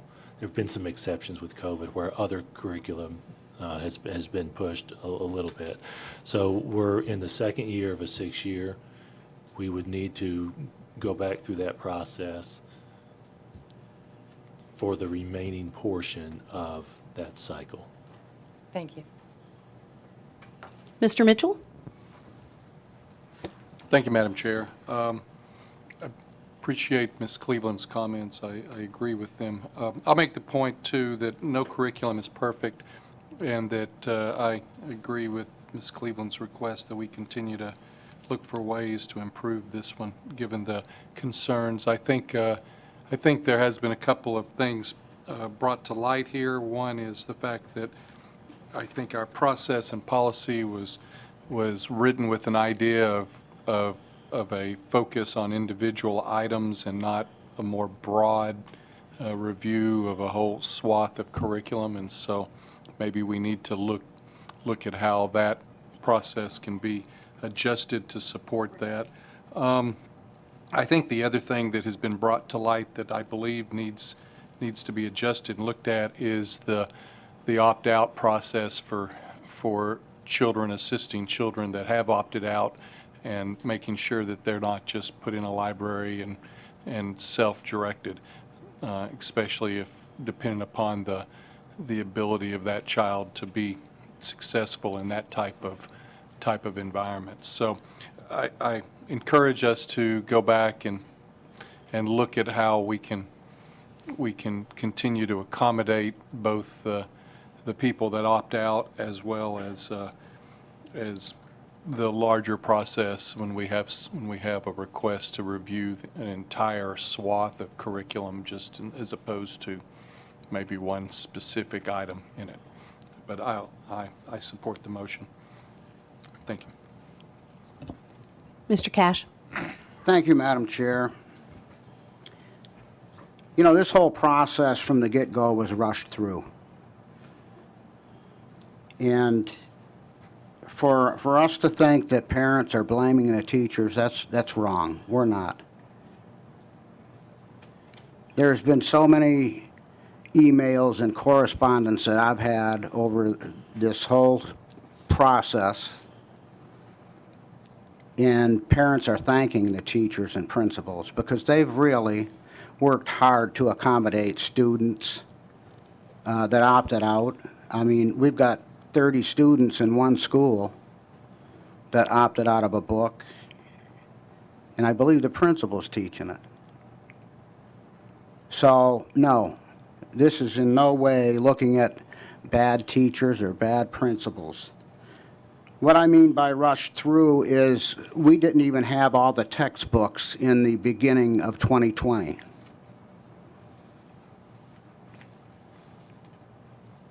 They were going by the teacher's manual only at that time. And like any other curriculum, over time, the first semester they started seeing flaws, things that they felt needed to be changed. And with this particular curriculum, the structure is so, it's structured to the point you can't just change things around. And I've had many conversations about this. And I think with the process here, with the 4.403 reconsideration, they have moved some things around and they have changed some things, and I appreciate that. But this isn't going away anytime soon. It's just a matter of when people get to these particular areas. And I might say right now, we have not asked for books to be removed. The number one issue all along from the very get-go of the issues, and this is last year and going into this year, is age appropriateness. So everyone that feels like we're up here trying to censor books and take them out, I have never asked for that. It's always been about age appropriateness, and I still stand on that. I do agree with what Elliot said about the process, and you know, we need to look at it, take it back to policy. I've requested that, and we're going to start looking at different things for policy to go on. The process has been done through policy, but the other things, I had 3 pages written out, but I'm just ad-libbing now since it changed a little bit. But the printouts that we saw last night, the charts, I read over those in great detail this weekend and today. We're always saying that teachers don't feel welcome or whatever because they can't move into the community. 68% of our teachers live in Williamson County. Another 15% live in Nashville, which is about the same real estate rates and whatnot. And then that's 83%. And according to the chart, there's another 5% in possibly Columbia and Murfreesboro. I agree, pay is a big issue. But I honestly, in my heart, after listening to our WCA president the other night, that got up there to represent her folks, the teachers, really said nothing. She didn't have to say anything. There are more issues that the teachers are having right now that we need to get to the bottom of. And I believe one of them is this curriculum. I truly do. I think a lot of principals and teachers don't feel comfortable with a lot of the text and whatnot, and I'm not going to go into that. But we need to know, if teachers aren't happy teaching, then it's not going to work right. And I think that's what the people that appealed, the appellates that appealed, are trying to say. Now, I don't get on the internet. I don't get on social media. Never have in almost 8 years. But I heard through the grapevine that these folks that are appealing are the reasons that our teachers are so unhappy and want to leave this county. And that is sad. That is sad. Now, there's so many issues that I looked at that I've really thought about for the last 3 years, and one was we had a brand new ELA curriculum for elementary school in fall of 2020. We also had a little thing called a pandemic. We also had 6 or 8 new platforms put online for teachers that they had to go through and learn. Online training, remote training, Zoom training, everything, training. And they did it. They worked their tails off. They worked their hearts out with this. And I think every parent knows that.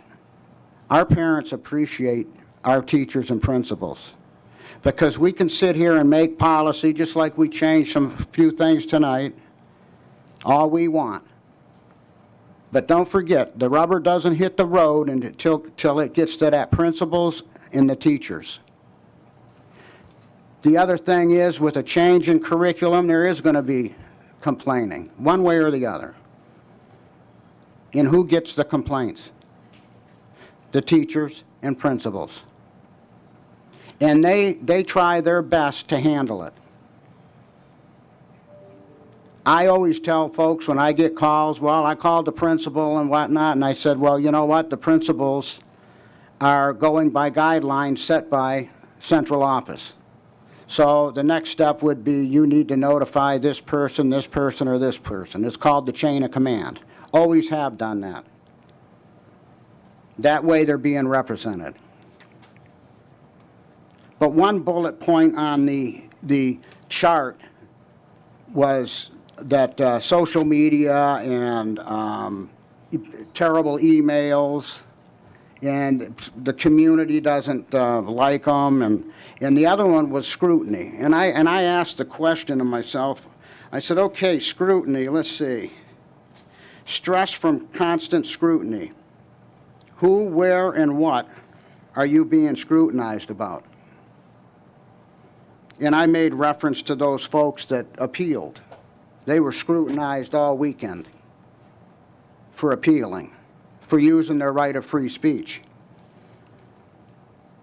What about when teachers come up, or principal or a teacher comes up and says, you know, there's some things we need to change in this curriculum? Were they scrutinized or were they listened to? I don't know. But nothing seemed to change much the first year until the reconsideration.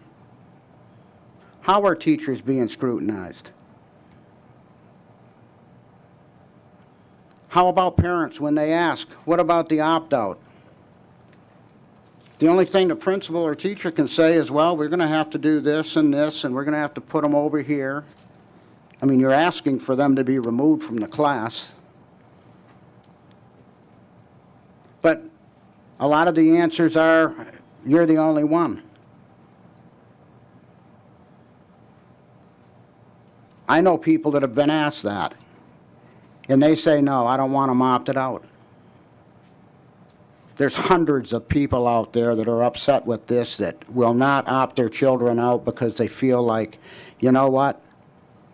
These little guys, I'm not going to have them pulled out of class and separated from their classmates and have them come up and say, hey, why am I being punished?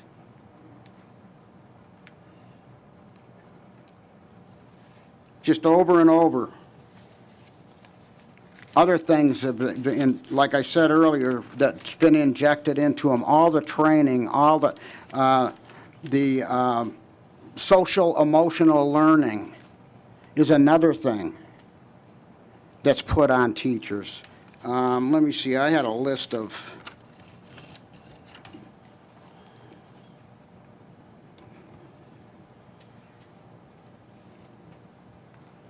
well,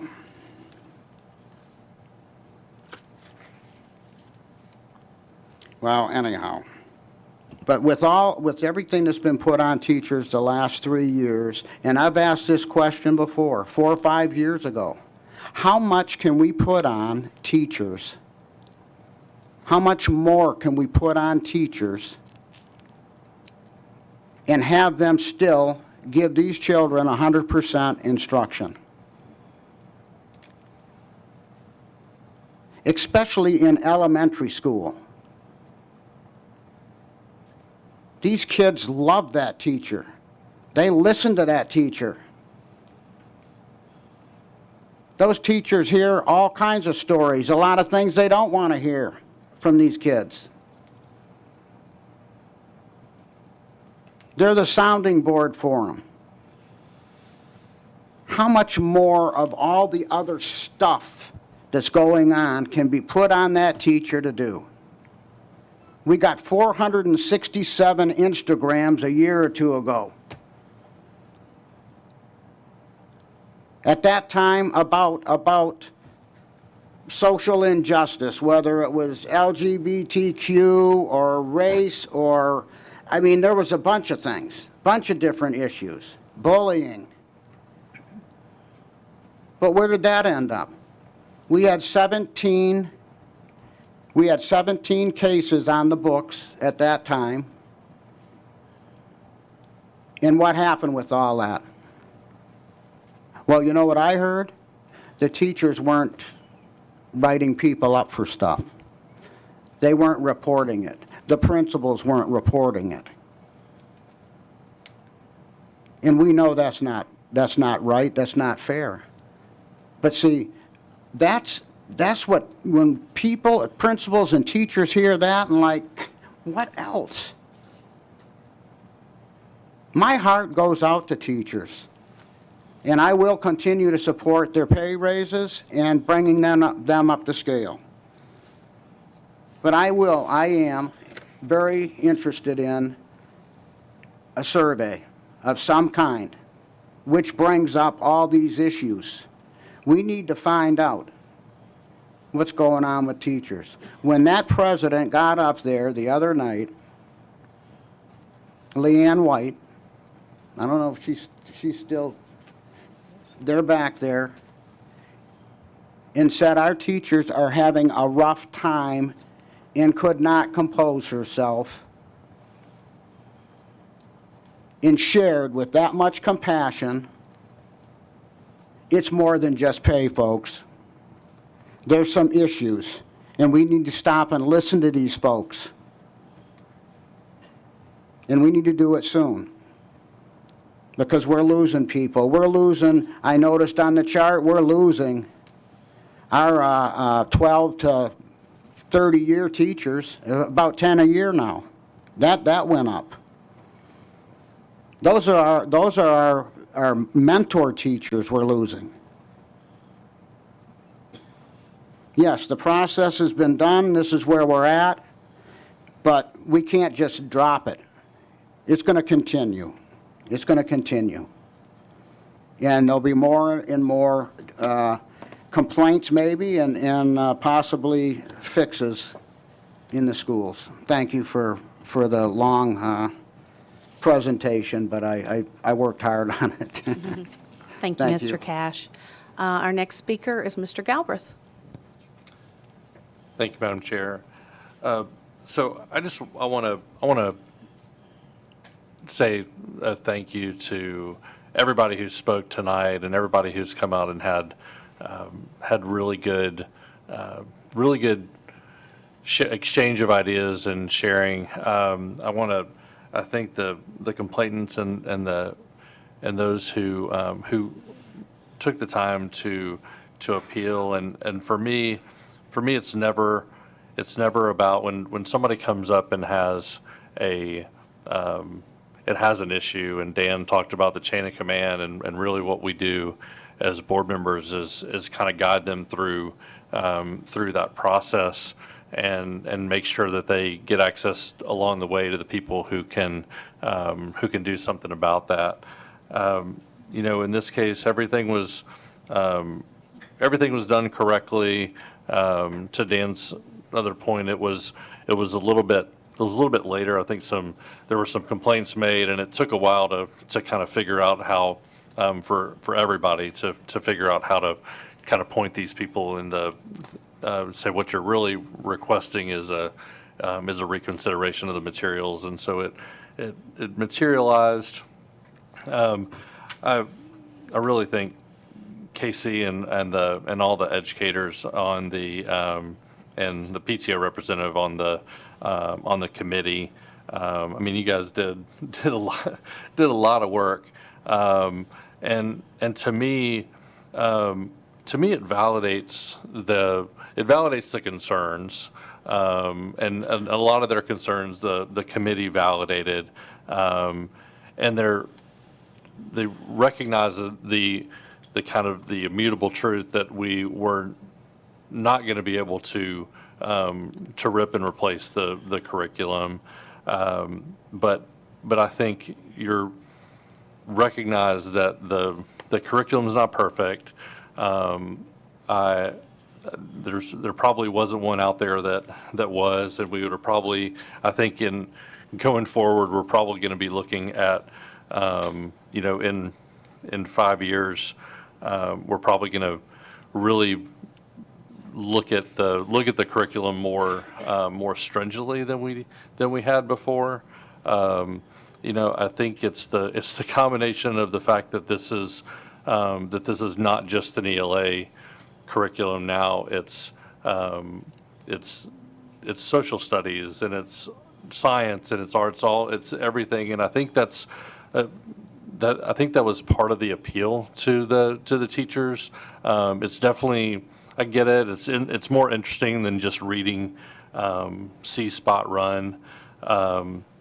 It's bordering out I think there is a lot of what I've seen in the teachers' manuals, and again, this is not the teachers doing anything. They're dealing with what they have, but there's an agenda being pushed through the curriculum.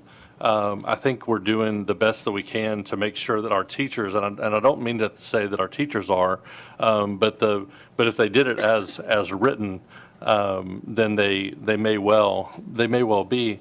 But I had a really good conversation with Dr. Allen this weekend, and it made me just think that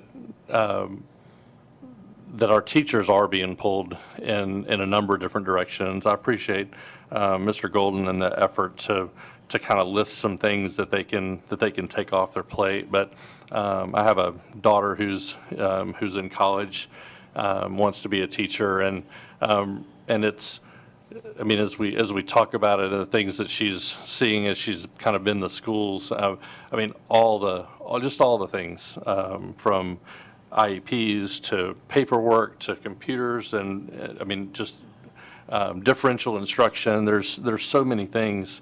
But they've done the teachers have done the best that they can. I think the committee has done a really good job in addressing as much as they can without ripping and replacing a lot of these things. Again, it just validates that there were legitimate concerns out there. I don't think any of these parents are trying to censor any books. They're not trying to ban things. They're just trying to get things that are appropriate for their kids. It is, like I said, it's not a numbers thing, because we can't make the false equivalency that just because more people haven't said anything or complained or opted their kids out, that they think that this is the best thing for their kids. But I mean, that being said, I hope that that Dr. Allen and his staff will continue to review these things over the course of time. If there are, I mean, my request is that if there are books that the publisher modifies and comes up with an alternative text to some of these texts that we're having to, my word was tiptoe around things, take out, not review pages and change words and have counselors available because they think that the material is heavier than the kids can really handle, than many of the kids can really handle at their age. That we continue to make changes over time if we can. For me personally, I mean, I appreciate the committee's work. I don't think the process isn't really such that we have enough information to wholesale make a change to this recommendation. It's hard to just pick a piece out of it and change it. If we were going to get rid of if we were going to choose to get rid of a text, we don't really have a replacement for it and no curriculum per se to attach to it. So I'm going to vote for the committee's recommendation, but I hope that we continue to review these as the publisher makes more opportunities for changes. Thank you. Ms. Cleveland? Yes, I just have a real quick thing, and with Mr. Cash, which you touched point on a survey, and I believe, just so the public knows, we did talk about a survey because of the teachers, the concern we have for teachers, and so we did talk about a survey. And so hopefully we'll be working on that at some point. And then Mr. Cash mentioned 30-some students at one school. How many was that from one school? We have 35 families who opted out of some of the curriculum. And how many total? At 66 total, 35 were from one school. So we have 31 then that would disperse over 26 schools. The remaining 31 are over 26 elementary schools. Yeah, over 28. 28? Okay. Thank you. Mr. Brown? Thank you, Madam Chair. I've got a few thoughts to share, and I'm really struggling with this decision for a variety of reasons. In my view, what's really gotten us here to this difficult situation is deficiencies in the policy in 4.403. And this got brought up in my first full meeting in the work session, I believe back in November. Questions about how this policy would play out. It was decided that we really couldn't take up the policy until we got through with this process. So I think we'll take up some of these policy changes that can happen once we get past this. And I struggle because I don't really want to blame or put on the decision we have in front of us the flaws that I see in the policy. And so it's a little bit of a challenge because I think it's the policy that got us here. One of the speakers made this point, I think Dan referenced this point, about this policy is really not written for the volume of complaints that came in. It really was written, or it seems to me to be written more for singular instances or more, as I think the speaker said, a more granular situation, not for the high volume of requests. Even though this really wasn't a large number relative to the number of parents and students, it's still a lot of information and a lot of complaints. And I think that it doesn't lend itself, this process didn't lend itself to that. And I think that's borne itself out in some of these concerns we've heard from parents and the appellants. So, I mean, it's readily apparent to me we're not going to make the fundamental change to this process that we need to make until we change the policy. So I know we'll get to that at some point. To address a couple of the things that were said earlier by speakers, it's a shame to me that we have got this situation where we're pitting people against each other. If you're not for adopting this report as it is, then you're against teachers and you're against administrators and you're against public education. If you're not for removing wit and wisdom entirely, you're not for parents. And I know that's a very small minority of people who believe that, but you're hearing these extremes talk about these kinds of false dichotomies. And the reality is what Dan said very, very passionately was there's not a single one of us up here who don't support teachers and don't support principals. We all do. And I think the idea that if you challenge the committee's report or if you don't think the committee's report went far enough, or recommendation, I should say, went far enough that you're somehow against teachers and administrators, nothing could be further from the truth. So I think that's where my challenge comes in, and my dilemma is that you don't want to cast a vote that you think is going to misrepresent your views, and that's the difficulty we find ourselves in, is this has become so polarized that that's where it's going to end up. Teachers, I said this at the work session, teachers shouldn't be blamed for decisions that are made by someone else that they have to carry out, whether this board makes the decision, whether the state legislature makes the decision, whether the federal government makes the decision. Teachers shouldn't be blamed for any of that. And I think that's what's happening. And parents, have to think through this. They have to think through where does the fault lie, who's responsible for the decisions. It certainly isn't the teachers. So let's give the teachers a break when it comes to that. On this final point I'll make on this is this idea of removing books. I mean, clearly the committee recommendation calls for removing one book.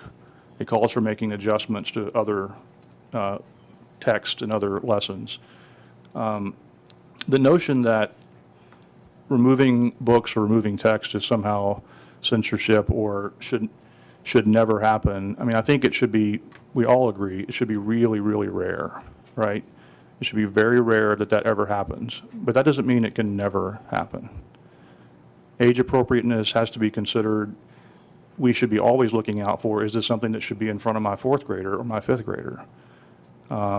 And I think that's what a lot of the concern that I'm hearing from parents is about. Is this appropriate for someone that age? I won't say the book, and I won't name which of my 3 children it is, but one of my kids said that one of these books is one of her favorite books she's ever read. But when I read through the book, which I did this morning and last night, I see some things in there that I'm thinking, should a fifth grader or a fourth grader really be reading that? So, I think that's where parents have to come into the picture and say, kids may love something, they may think it's great. Is it really what's in their best interest? And I think that's where the heart of these parents is coming from is, and I think we shouldn't minimize that, or we shouldn't see them as being, on the fringe or being extreme for expressing those views. I don't think the recommendation goes far enough. I'm not sure how much further it should go, but I'm not sure it goes far enough. And we're being asked to vote for the recommendation or against the recommendation as written. I'm going to vote against it, but I want it to be clear that that in no way represents or reflects a lack of appreciation for the work that was done, or the teachers, or the administrators. I want that to be abundantly clear, because there was an immense amount of work that went into this, and I appreciate everyone who was part of it. Thank you. Mr. Welch. Thank you. I'm going to respectfully disagree with some of the concepts being made, or statements being made that the process was rushed through, and also that it was always about age appropriateness. I think that was certainly part of it, but I look back through the emails that we received, the documentation. Josh, I know you weren't on the board at that time and received these emails, but there were a whole bunch there that this was also about the CRT, a lot of that. And in fact, I would say that was a larger portion of it. In fact, that was the driver, and a lot of the age appropriateness stuff came later after the fact. Well, I think there's a lot of new eyeballs tonight as we're kind of making the final decision on this. I think this is the first time as a board we've really discussed this at a monthly board meeting. So I just kind of like take a little bit of time to kind of go through the point of how we got here, and frankly why I respectfully disagree that this was a rushed process or some of the other things. Mr. Gold, let me start off with this, if I can, please. Does Williamson County Schools have a philosophy that any student should be ashamed of their ethnicity, their gender, or other situation of their birth? No, sir. Okay. Do Williamson County teachers teach that any student should be ashamed of their ethnicity, gender, or situation of birth? No, and we actually remind them of the opposite. Okay. Is there any indication in our students' work that we have an issue of students being shamed over what ethnicity or gender that they are born with? I have not seen any from our student work. Okay. What would occur if a child's parents reported to their teacher or the principal that this was the case, that the student misunderstood the point of a text or a document and was starting to feel shame over that? How would that be handled? And I know every situation is unique and specifics, but generally speaking, how do we do that? We would investigate it, number one, and how we investigate it would depend on the details of what they share. But that is inconsistent with our practice and inconsistent with state law. Okay, thank you. The new curriculum adoption process, when did that start? How far back? The adoption process has been in state law for a number of years. I don't know how many years, but the process of the state selection, given choices, going down to the local review, it's been, I believe, for decades. Well, I'm sorry, this specific curriculum adoption process. I wasn't clear on that question. Okay, for this ELA selection? Yes, sir. It starts about a year or so. It starts in the school year prior to adoption. And Dr. Allen, I'm trying to remember about the date it started, the month it started, prior to the initiation of that in fall of 2020. If you could answer that one fact. You're actually not. You know what, in fact, I'm going to say. Oh. Nope, never mind. It's fall of 2019. Thank you. Fall of 2019. So Fall of 2019, okay. about a school year before implementation. Okay, so 22 right now, so we're talking 2.5 years or so that this process has been going to kind of get to this point right here that we did.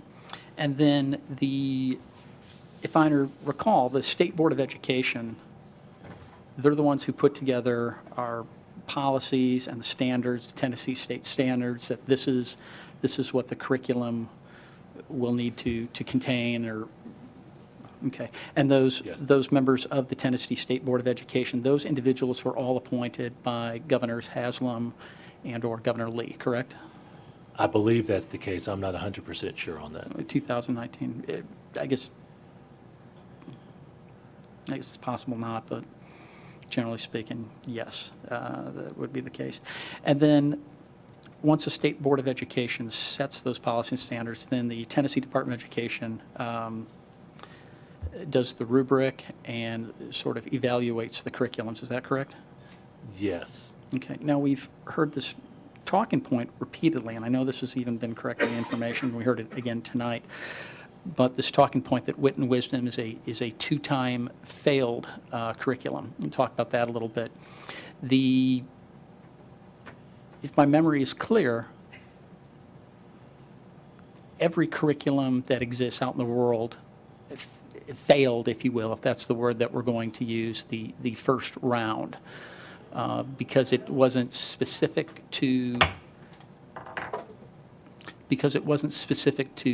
specific enough to Tennessee, that the curriculum experts weren't writing exactly. So there was not anything that was approved the very first round. Dr. Allen can confirm that? Yeah, I will need to ask Dr. Allen to speak to that. I'll speak generally. My recollection is that the state went through a process and then started over. Then Dr. Allen, if you have any additional detail. That's what I was going to add. The state started a process, created rubrics, and then started the process over. So I think that's what we refer to if everything failed the first. We really pick it up, just to add to a point of that, we pick up the process once the list is provided to us, the list of approved curriculums at the state level that we are allowed to put in front of our teachers for approval. So we were not involved at that. No, I realize, yes. I'm just saying that this talking point of two strikes against the curriculum, well, the first strike every curriculum out there had. There is not a curriculum that didn't have that based upon how the Tennessee Department of Education set up that rubric. The second strike, if you will, that was based upon it not having a phonics program only, correct?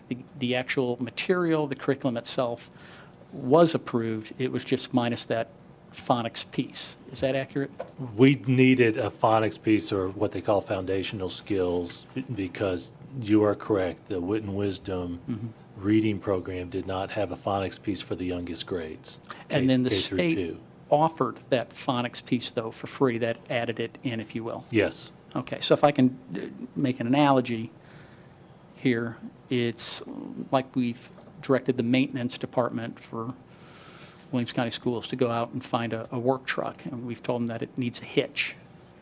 And they find the perfect work truck, but it doesn't have a hitch, but the dealer says, I can add one on for free. I've got it right here. It meets all the criteria, boom. And then calling that a failed work truck, that they did not meet the standards. Is that a fair analogy? I'll let you speak to that. Fair enough. Ma'am, who spoke, please? Please leave, thank you. Please continue. Thank you. So, how many state-approved curriculums were there? I believe there was 5 or 6, if memory. Yeah, and there were a number of pieces that addressed just a few grades. That's why I'm trying to get a clear answer to your question, because there were a number of pieces of curriculum that weren't comprehensive. My recollection off the top of my head is there were 4 selections that could cover all grade levels K through 5. Right. I think there were 4 that we went with because it met our standards, but there were more than that initially, correct? Yes. Certainly. And then when we had these 4, we allowed a public review of the curriculum. It was put out there where anyone in the community could go and take a look at each of them as sort of that first step? That's right. Okay. And then the next step on that, I think, is that all of our teachers had a chance to kind of take the first crack at it, take a look at the options that we selected, and come and tell us which ones that they preferred of those 4. Our elementary ELA teachers did have that opportunity. Thank you. Thank you for that clarification. the teachers that would be teaching that material had the chance to That is to do correct. that. And Okay. and likewise, at the older grades, they had other, looked at other curricula. Okay. So I ask that because I think it's become this narrative of this is being forced upon the teachers unwillingly. And, well, they had the chance to take a look at it. And here's the chart that I recall from Dr. Allen's presentation on this, that our K through 5 ELA teachers, they picked wit and wisdom 65% out of the 4 options. 3-1 over the next one, which was Wonders, which was also the curriculum that we were already using at the time. So instead of taking sort of the easy route of saying, let's stick with what we already have and know and are familiar with, they wanted wit and wisdom, again, 65% in that first round by 3-1 margin. Over the others, it was more. EL was 8%, CKLA was 5.6%. And if I recall properly from the presentation on this, the rationale for it was that we wanted a more rigorous curriculum, that Wonders, which we were using at the time, needed too much supplemental material. It was not pushing our kids hard enough, as we have a high-achieving school district, and our parents demand that we push the kids to great degrees. That all, I know it's a mouthful, but all factual and accurate so far. in I'm everything I've said. confident that every teacher had their personal reasons, and so I don't want to speak to every reason, but Absolutely. your numbers are correct. Yeah, oh, fair enough. Yeah, and that's what I'm getting at, that when the teachers were given the 4 options, they chose wit and wisdom in that first reading by 65%, by more than 3-1 right there. And then the second round that we did was the adoption committee. And there we had a teacher and a parent representative from every single school, every single K through 5 school that we had that were on that particular committee. The teachers, I know that these were just not randomly selected, but there were some significant criteria for them to be on the committee. Can you just real quick remind me what that was for the teacher in order to be on the textbook adoption committee? As I'm sitting here at this moment, I can't recall, so I do want to defer to either Dr. Royer or Dr. Allen if you can remember. I don't have the specifics in Okay. front of me. It's years of experience. We had some years, minimum, yeah. that's right. Yeah, And licensure. time in WCS as well. That's correct. Okay. And the parents themselves, I recall from Dr. Oyer and Dr. Webb talking about their own days as principals and selecting parents to be on that committee, that they would essentially try and pick the more engaged parents, or our super parents, if you will, whether it was from the PTO or some other group, or in some cases had a expertise on the subject matter. I know one of the teachers chosen to be on the math textbook adoption had an engineering degree from an Ivy League school. So a little bit of math involved in that. So that textbook adoption committee, looking here at the reports we got on that, narrowed it down to 2 choices from that. The other ones put out, it was Wit and Wisdom and Wonders. And that adoption committee chose Wit and Wisdom by 88%. Yes. And this was, again, a mix of teachers and parents on that. That's right. And both of them chose overwhelmingly. Our parents were 70% wit and wisdom, and the teachers were 90-something percent. I mean, I can do the math in my head real quick, but it was very high. It was overwhelmingly at that point. So in this case, we went from 3-1 wit and wisdom against the next closest option when all of our teachers looked at it, down to the textbook adoption committee. And there it was, again, 8-1 that our teachers and parents chose wit and wisdom over the other curriculum options right there. That's going into the history of it at that point. So I think the other thing And we weren't alone in this.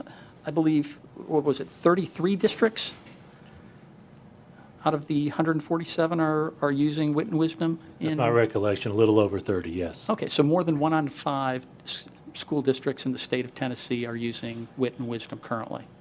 Yes. And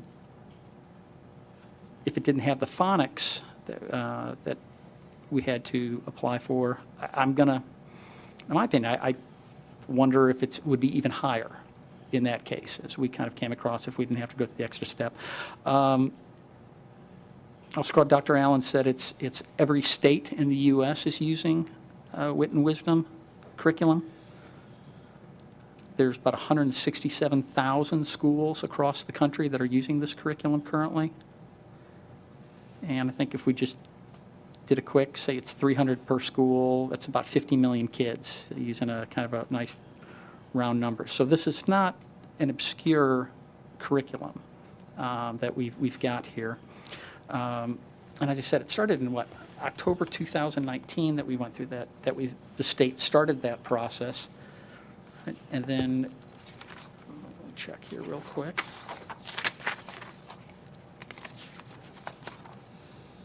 And then May, June 2020, we approved it. That's right. Okay. So that's where I'm going to, again, respectfully disagree that this was a rushed process. Going through that. October 19th, not that the state started in October, I'm sorry, that the principals submitted the nomination of their teacher to serve on the textbook committee. That was just our process after the fact, kind of going through that. So a considerable amount of time, several steps of review that included the general public, all of our teachers, and then a subset of the committee who really put a lot of effort and time into going through this and picking it up. And so then we kind of come to, I want to add to this too, it's, no part of this curriculum is mandatory. If there's any book, text that a parent is not comfortable with, they have the option of opting out. We don't challenge them on that. They don't have to give a reason. We don't have to agree or disagree with the decision. It's a parental right issue that we say, you know, if you're not comfortable with it, you can pull your child out of that. We do have that standard in policy, and it really covers all subject areas, but principals do have typically detailed conversations with parents so that they can get to the heart of the parent's concern and make sure they meet that concern. Right. And then, I think Sheila brought up a great point. I think we've had 65 opt-outs. About 35 of those are at one school. Our current numbers are 66. 66. 35 at one school. And then I think we've got, 12 schools that have 0 opt-outs at all, correct? That's correct. Okay. And what are we, about 16,400 kids in? That's about right. That ballpark? K through 5. K through 5, so, you know, take away 65, that's about 99.6% of those students are not opting out of the curriculum at that point. So we're talking about the 0.4% so far, and perhaps it's going to grow and everything, but, you know, we've been talking about this for several months and a lot of marketing behind why this is bad.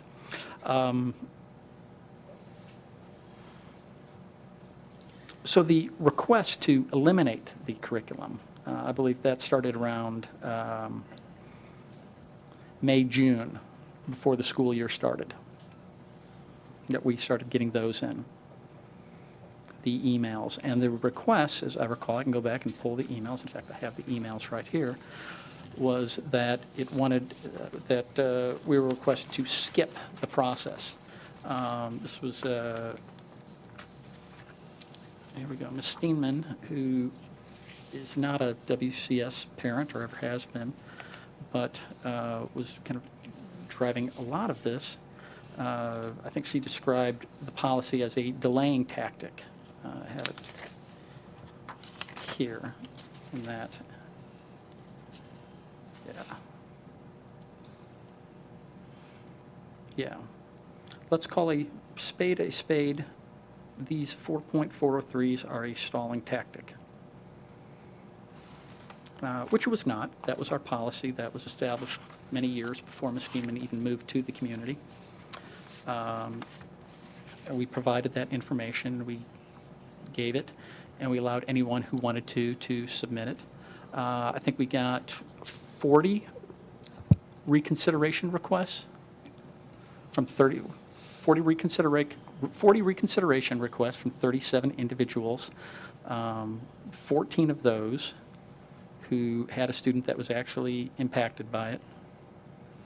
And then we went through a 6-month process reviewing all of the material that was selected, the books, per our policy, everything else that way, and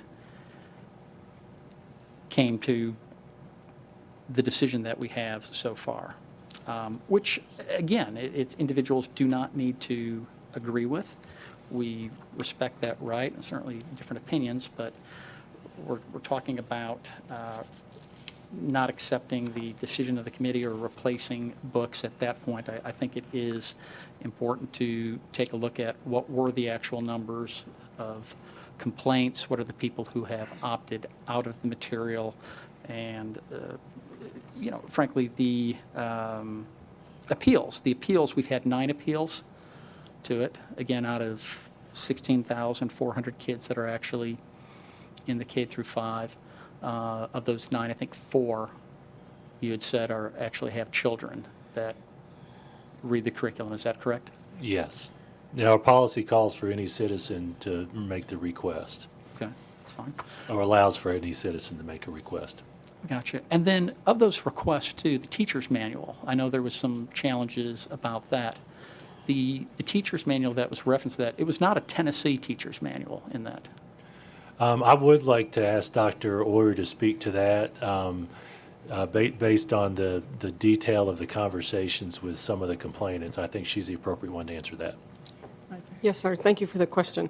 The original document that the committee received referenced Florida teacher editions pages. So an example, what we kind of discovered in looking at things was that they were about 20 to 30 pages off. We didn't know that originally. So there would be a specific complaint about a certain piece of a module or a certain page in a book, and then the committee had to work through the Tennessee manuals, because we don't have access to the Florida teacher manuals, to figure out exactly what was being referenced in relationship to the curriculum that we're using in WCS in Tennessee. Absolutely. So, and all the appeals, or I'm sorry, not even the appeals, the request for curriculum consideration from the 37 individuals that we got, I believe every single one of those referenced they were doing it both on behalf of themselves and Moms for Liberty on the form. I'm trying to double check on every single one. Dr. Oyer? My recollection is not every single one. Many of them included that. I don't have that exact number in front of me, but Moms for Liberty was consistently referenced, yes. Okay. Upwards of 90% then. Again, I'd be uncomfortable to put a number on Fair it, enough. but Fair enough to put it the majority. in that way. Okay. So we had the group that was calling it CRT. And then I know we read through the emails, Ms. Steeman, who is head of the Moms for Liberty chapter here, who began it, admitted that she actually wrote the template that we saw being used again and again for that. I'm going to say it's, by my estimation, not yours, no, you're not comfortable, but I would say it's upwards of 80-90% of the requests that we received all followed that exact template verbatim. Even in some cases, individuals what appeared to be forgetting to sign their own name and putting an X because the template had an X that was received on it. I went to the Moms for Liberty website, and it's everyone has their own opinions and views and what it should be of what is and isn't appropriate for material and what textbooks should be used. And Moms for Liberty group, they aren't just complaining about textbook removed. They have a textbook that they do recommend. And I went to the website and I found it, and it's Making of America, right here by Cleon Skousen. They link to it on Amazon where you can purchase the textbook. And so I went ahead and I purchased it myself. It says written by Skousen. If you Google him, he was a big John Birch Society supporter. He thought that President Eisenhower was a communist agent, that global bankers had a secret government, and wrote an op-ed that black individuals should not allowed to be clergy in his church, which was president of the church, the head of the church, came out and said, do not share or repeat that information, separated the church from Mr. Skousen. But at any rate, this is the book that Cleon Skousen wrote, that Moms for Liberty on their website advertised. They describe it as a helpful textbook. And I'd like to read a couple pieces from it, if I might.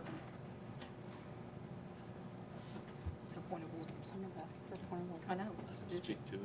Do you have a point of order? I do. What is it, Liz? I mean, is the Hold on. Go ahead. Is this in reference to the reconsideration that we're talking about? Just want to keep it on point. So we're going on like 20-something minutes, but Well, with that said, we have allowed others to. I've been shut off before after I've been talking for 2 minutes and didn't pose a question, so I'm just This asking for a evening, little. we have not, I understand that. yeah, we've allowed everybody to. You to can't have a deny that I've been shut off by much less, and so there is a point of order being made. Mr. Galbraith, use his microphone, and can I continue? Or can you make it? Mr. Galbraith, I believe what Ms. Osbrooks has said is that we've allowed people to talk freely tonight at this particular meeting on this subject, and we haven't limited the comments. Having said that, board members, we've had some very long comments, and I'd like to ask you, if you could, to please be thoughtful about your comments that you intend to make, and draw those to a conclusion if you've been speaking for a while. Yes, ma'am, I will do that. I'm going to conclude right here. And so the point of this being is that nearly every reconsideration request that we've received came from the Moms for Liberty group. Certainly the head of it emailed us and had a list of it and said, represented that it was representative of the group. The appeals were very much the same. So here's, I think it's fair to sort of say, well, what is the curriculum and what is the textbooks that are recommended? So that's going along with it. So again, this is the Skousen book right here. Just going to read a couple things. This book asks about the 3/5 compromise that made a slave 60% of a human or 60% of a property. It's was this compromise demeaning to the slaves? And it's 3/5 compromise not demeaning to the slaves. That's highlighted right there. Other things about slavery in the book. Talks about families being sold as units. The tendency was to sell families as units if for no other reason than to keep the slaves contented. The gangs in transit were usually a cheerful lot, though the presence of a number of the more vicious types sometimes made it necessary for them all to go in chains. Again, this is a recommended book as a helpful material. Problems of supervision. Slavery did not make white labor unrespectable, but merely inefficient. The slave had a deliberateness of motion which no amount of supervision could quicken. On the plantation standard of living. If the I'm going to use the word black children for this. The actual word is a racial slur. So this is not a verbatim. I just don't want to say this. If the black children ran naked, it was generally from choice, and when the white boys had to put on shoes and go away to school, they were likely to envy the freedom of their colored playmates. The freedom of their colored playmates. On the treatment of slaves, the instructions of planters to overseers almost universally emphasized the care to be given to slaves, firmness without brutality, and justice unaccompanied by indulgence being emphasized. On Mr. Welch. selective breeding, the stories of systematic breeding of slaves must largely be discounted. Growth in population was almost universally left to unregulated nature. On cruel and compulsory labor, excessive toil occurred only when the master or overseers were feeble-witted as well as brutal. And then, within that same section, numerous observers of various shades of opinion on slavery agreed that brutality was no more common in the Black Belt than among free labor elsewhere, and that the slave owners were the worst victims of the system. Slave owners were the worst victims of the system being slavery itself. So that's, again, that's the helpful book that you can look on the Moms for Liberty website right now, and it's there and linked to on Amazon that you can purchase. The point of this all being that there are various opinions on what is acceptable and what is not acceptable, but overwhelmingly, I think our parents have indicated that the curriculum that our teachers picked, that they picked overwhelmingly 8-1 in the final committee vote, 3-1 in the initial vote, and now 99.6% are using is very positive. So I am in position of accepting the recommendations of the committee, along with our ability of individual parents to opt out of anything that they deem inappropriate. Thank you. Ms. Durham. Can you hear me? Okay. Yes. So I also just want to thank everybody for coming and offering your comments tonight. I usually change my opinion based on what I hear from people coming to speak. So I really appreciate that you guys take the time to do that. It's a long night for you. And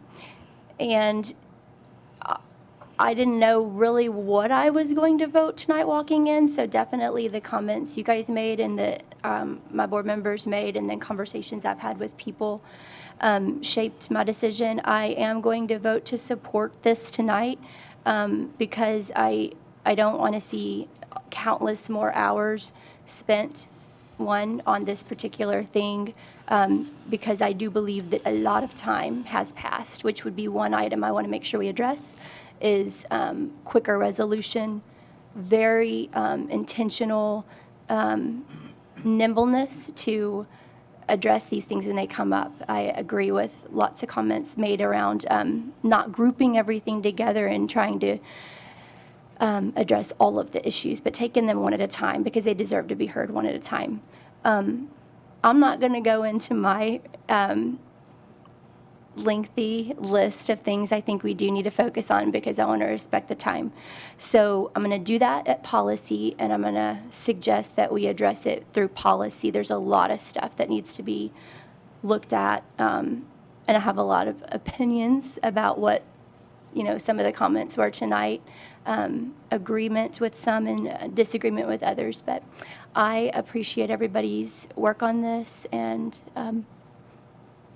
we'll improve. That's all we can do is acknowledge that we've got some stuff to work on and commit to doing it better going forward. Thank you, Mr. Brown. Thank you, Madam Chair. Josh, hold on. Let me reset there. Let's see if, try again, please. Just, you may have to borrow, let's try one more time. Just don't press and let me reset. I think, okay, thank you.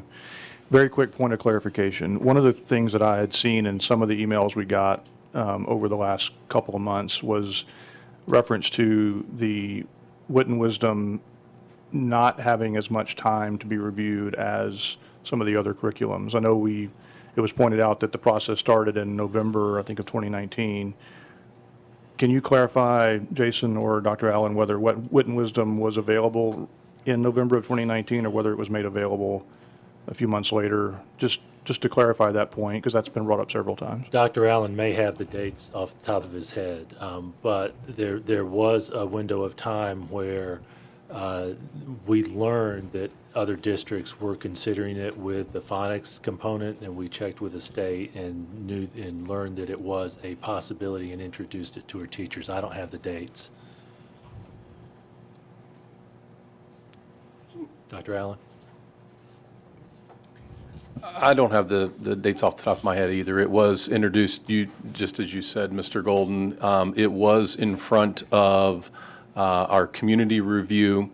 I would actually offer that our teachers had more time to review this curriculum than ones that I've been associated with or would recall from years past, because it lined up, the review for the teachers lined up with a professional development day that we had for our teachers. So they had all the curriculums in front of them for an entire day, which was not something that was typically available to them in the past. So yes, it did come on later, as to Mr. Golden's point, that we were made aware that other districts were using it. So we felt it necessary to put it in front of our teachers as a choice, but then they were provided a full day to review all the materials. For myself internally, I came to the conclusion that given the numbers that Mr. Welch shared about the majority choosing this, I came to the conclusion for myself that they had appropriate time to review it. Okay, so, but is it, just to try to validate that point that some of the folks have raised without diminishing the things you're saying that happened on the back end as far as the professional day and all of that, is it accurate that Wit and Wisdom was not made available in November, was made available more like February, introduced to the list in more like February? Is that accurate or not? I don't believe there was that great of amount of time in between. I can get you the specific dates, I can get that to the board, but I don't have that in front of me. But it was, in my mind, more a matter of weeks rather than months that it wasn't available to everyone. I think that's the point of where the rush comment is coming from. It's not so much that teachers didn't have an adequate time to look at it, on the professional development day, or the teachers didn't, in a majority vote, adopt it or recommend it. But I think that's where the rush comment is on the front end. It wasn't there when all the other options were made available. It came on at some later date. Thank you for that. I can't speak for every teacher because, their thoughts reflect the scope. But what I do know is that a majority of the teachers did select it. And my thinking is that if they made a determination they didn't have insufficient time, don't select it. Mr. Wimberly? Madam Chair, I'd like to call the question. Mr. Mitchell is the only other speaker. I was going to do the same. Okay. Since there are no other speakers, I think we can move to a vote. Okay, board members? Are we voting for the question, or are we voting? No, since there are no other speakers, I think. The motion was unnecessary. Is there a staff recommendation? We do recommend approval. Okay, so yes is approval of the committee recommendation, and no is the opposite. Board members, please cast your votes.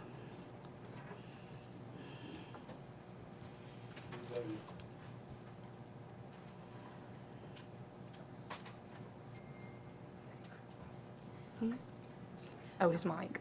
It's on. Let me reset. There you go. Your vote is 8 yes, 2 no. Thank you, board members. This meeting is adjourned.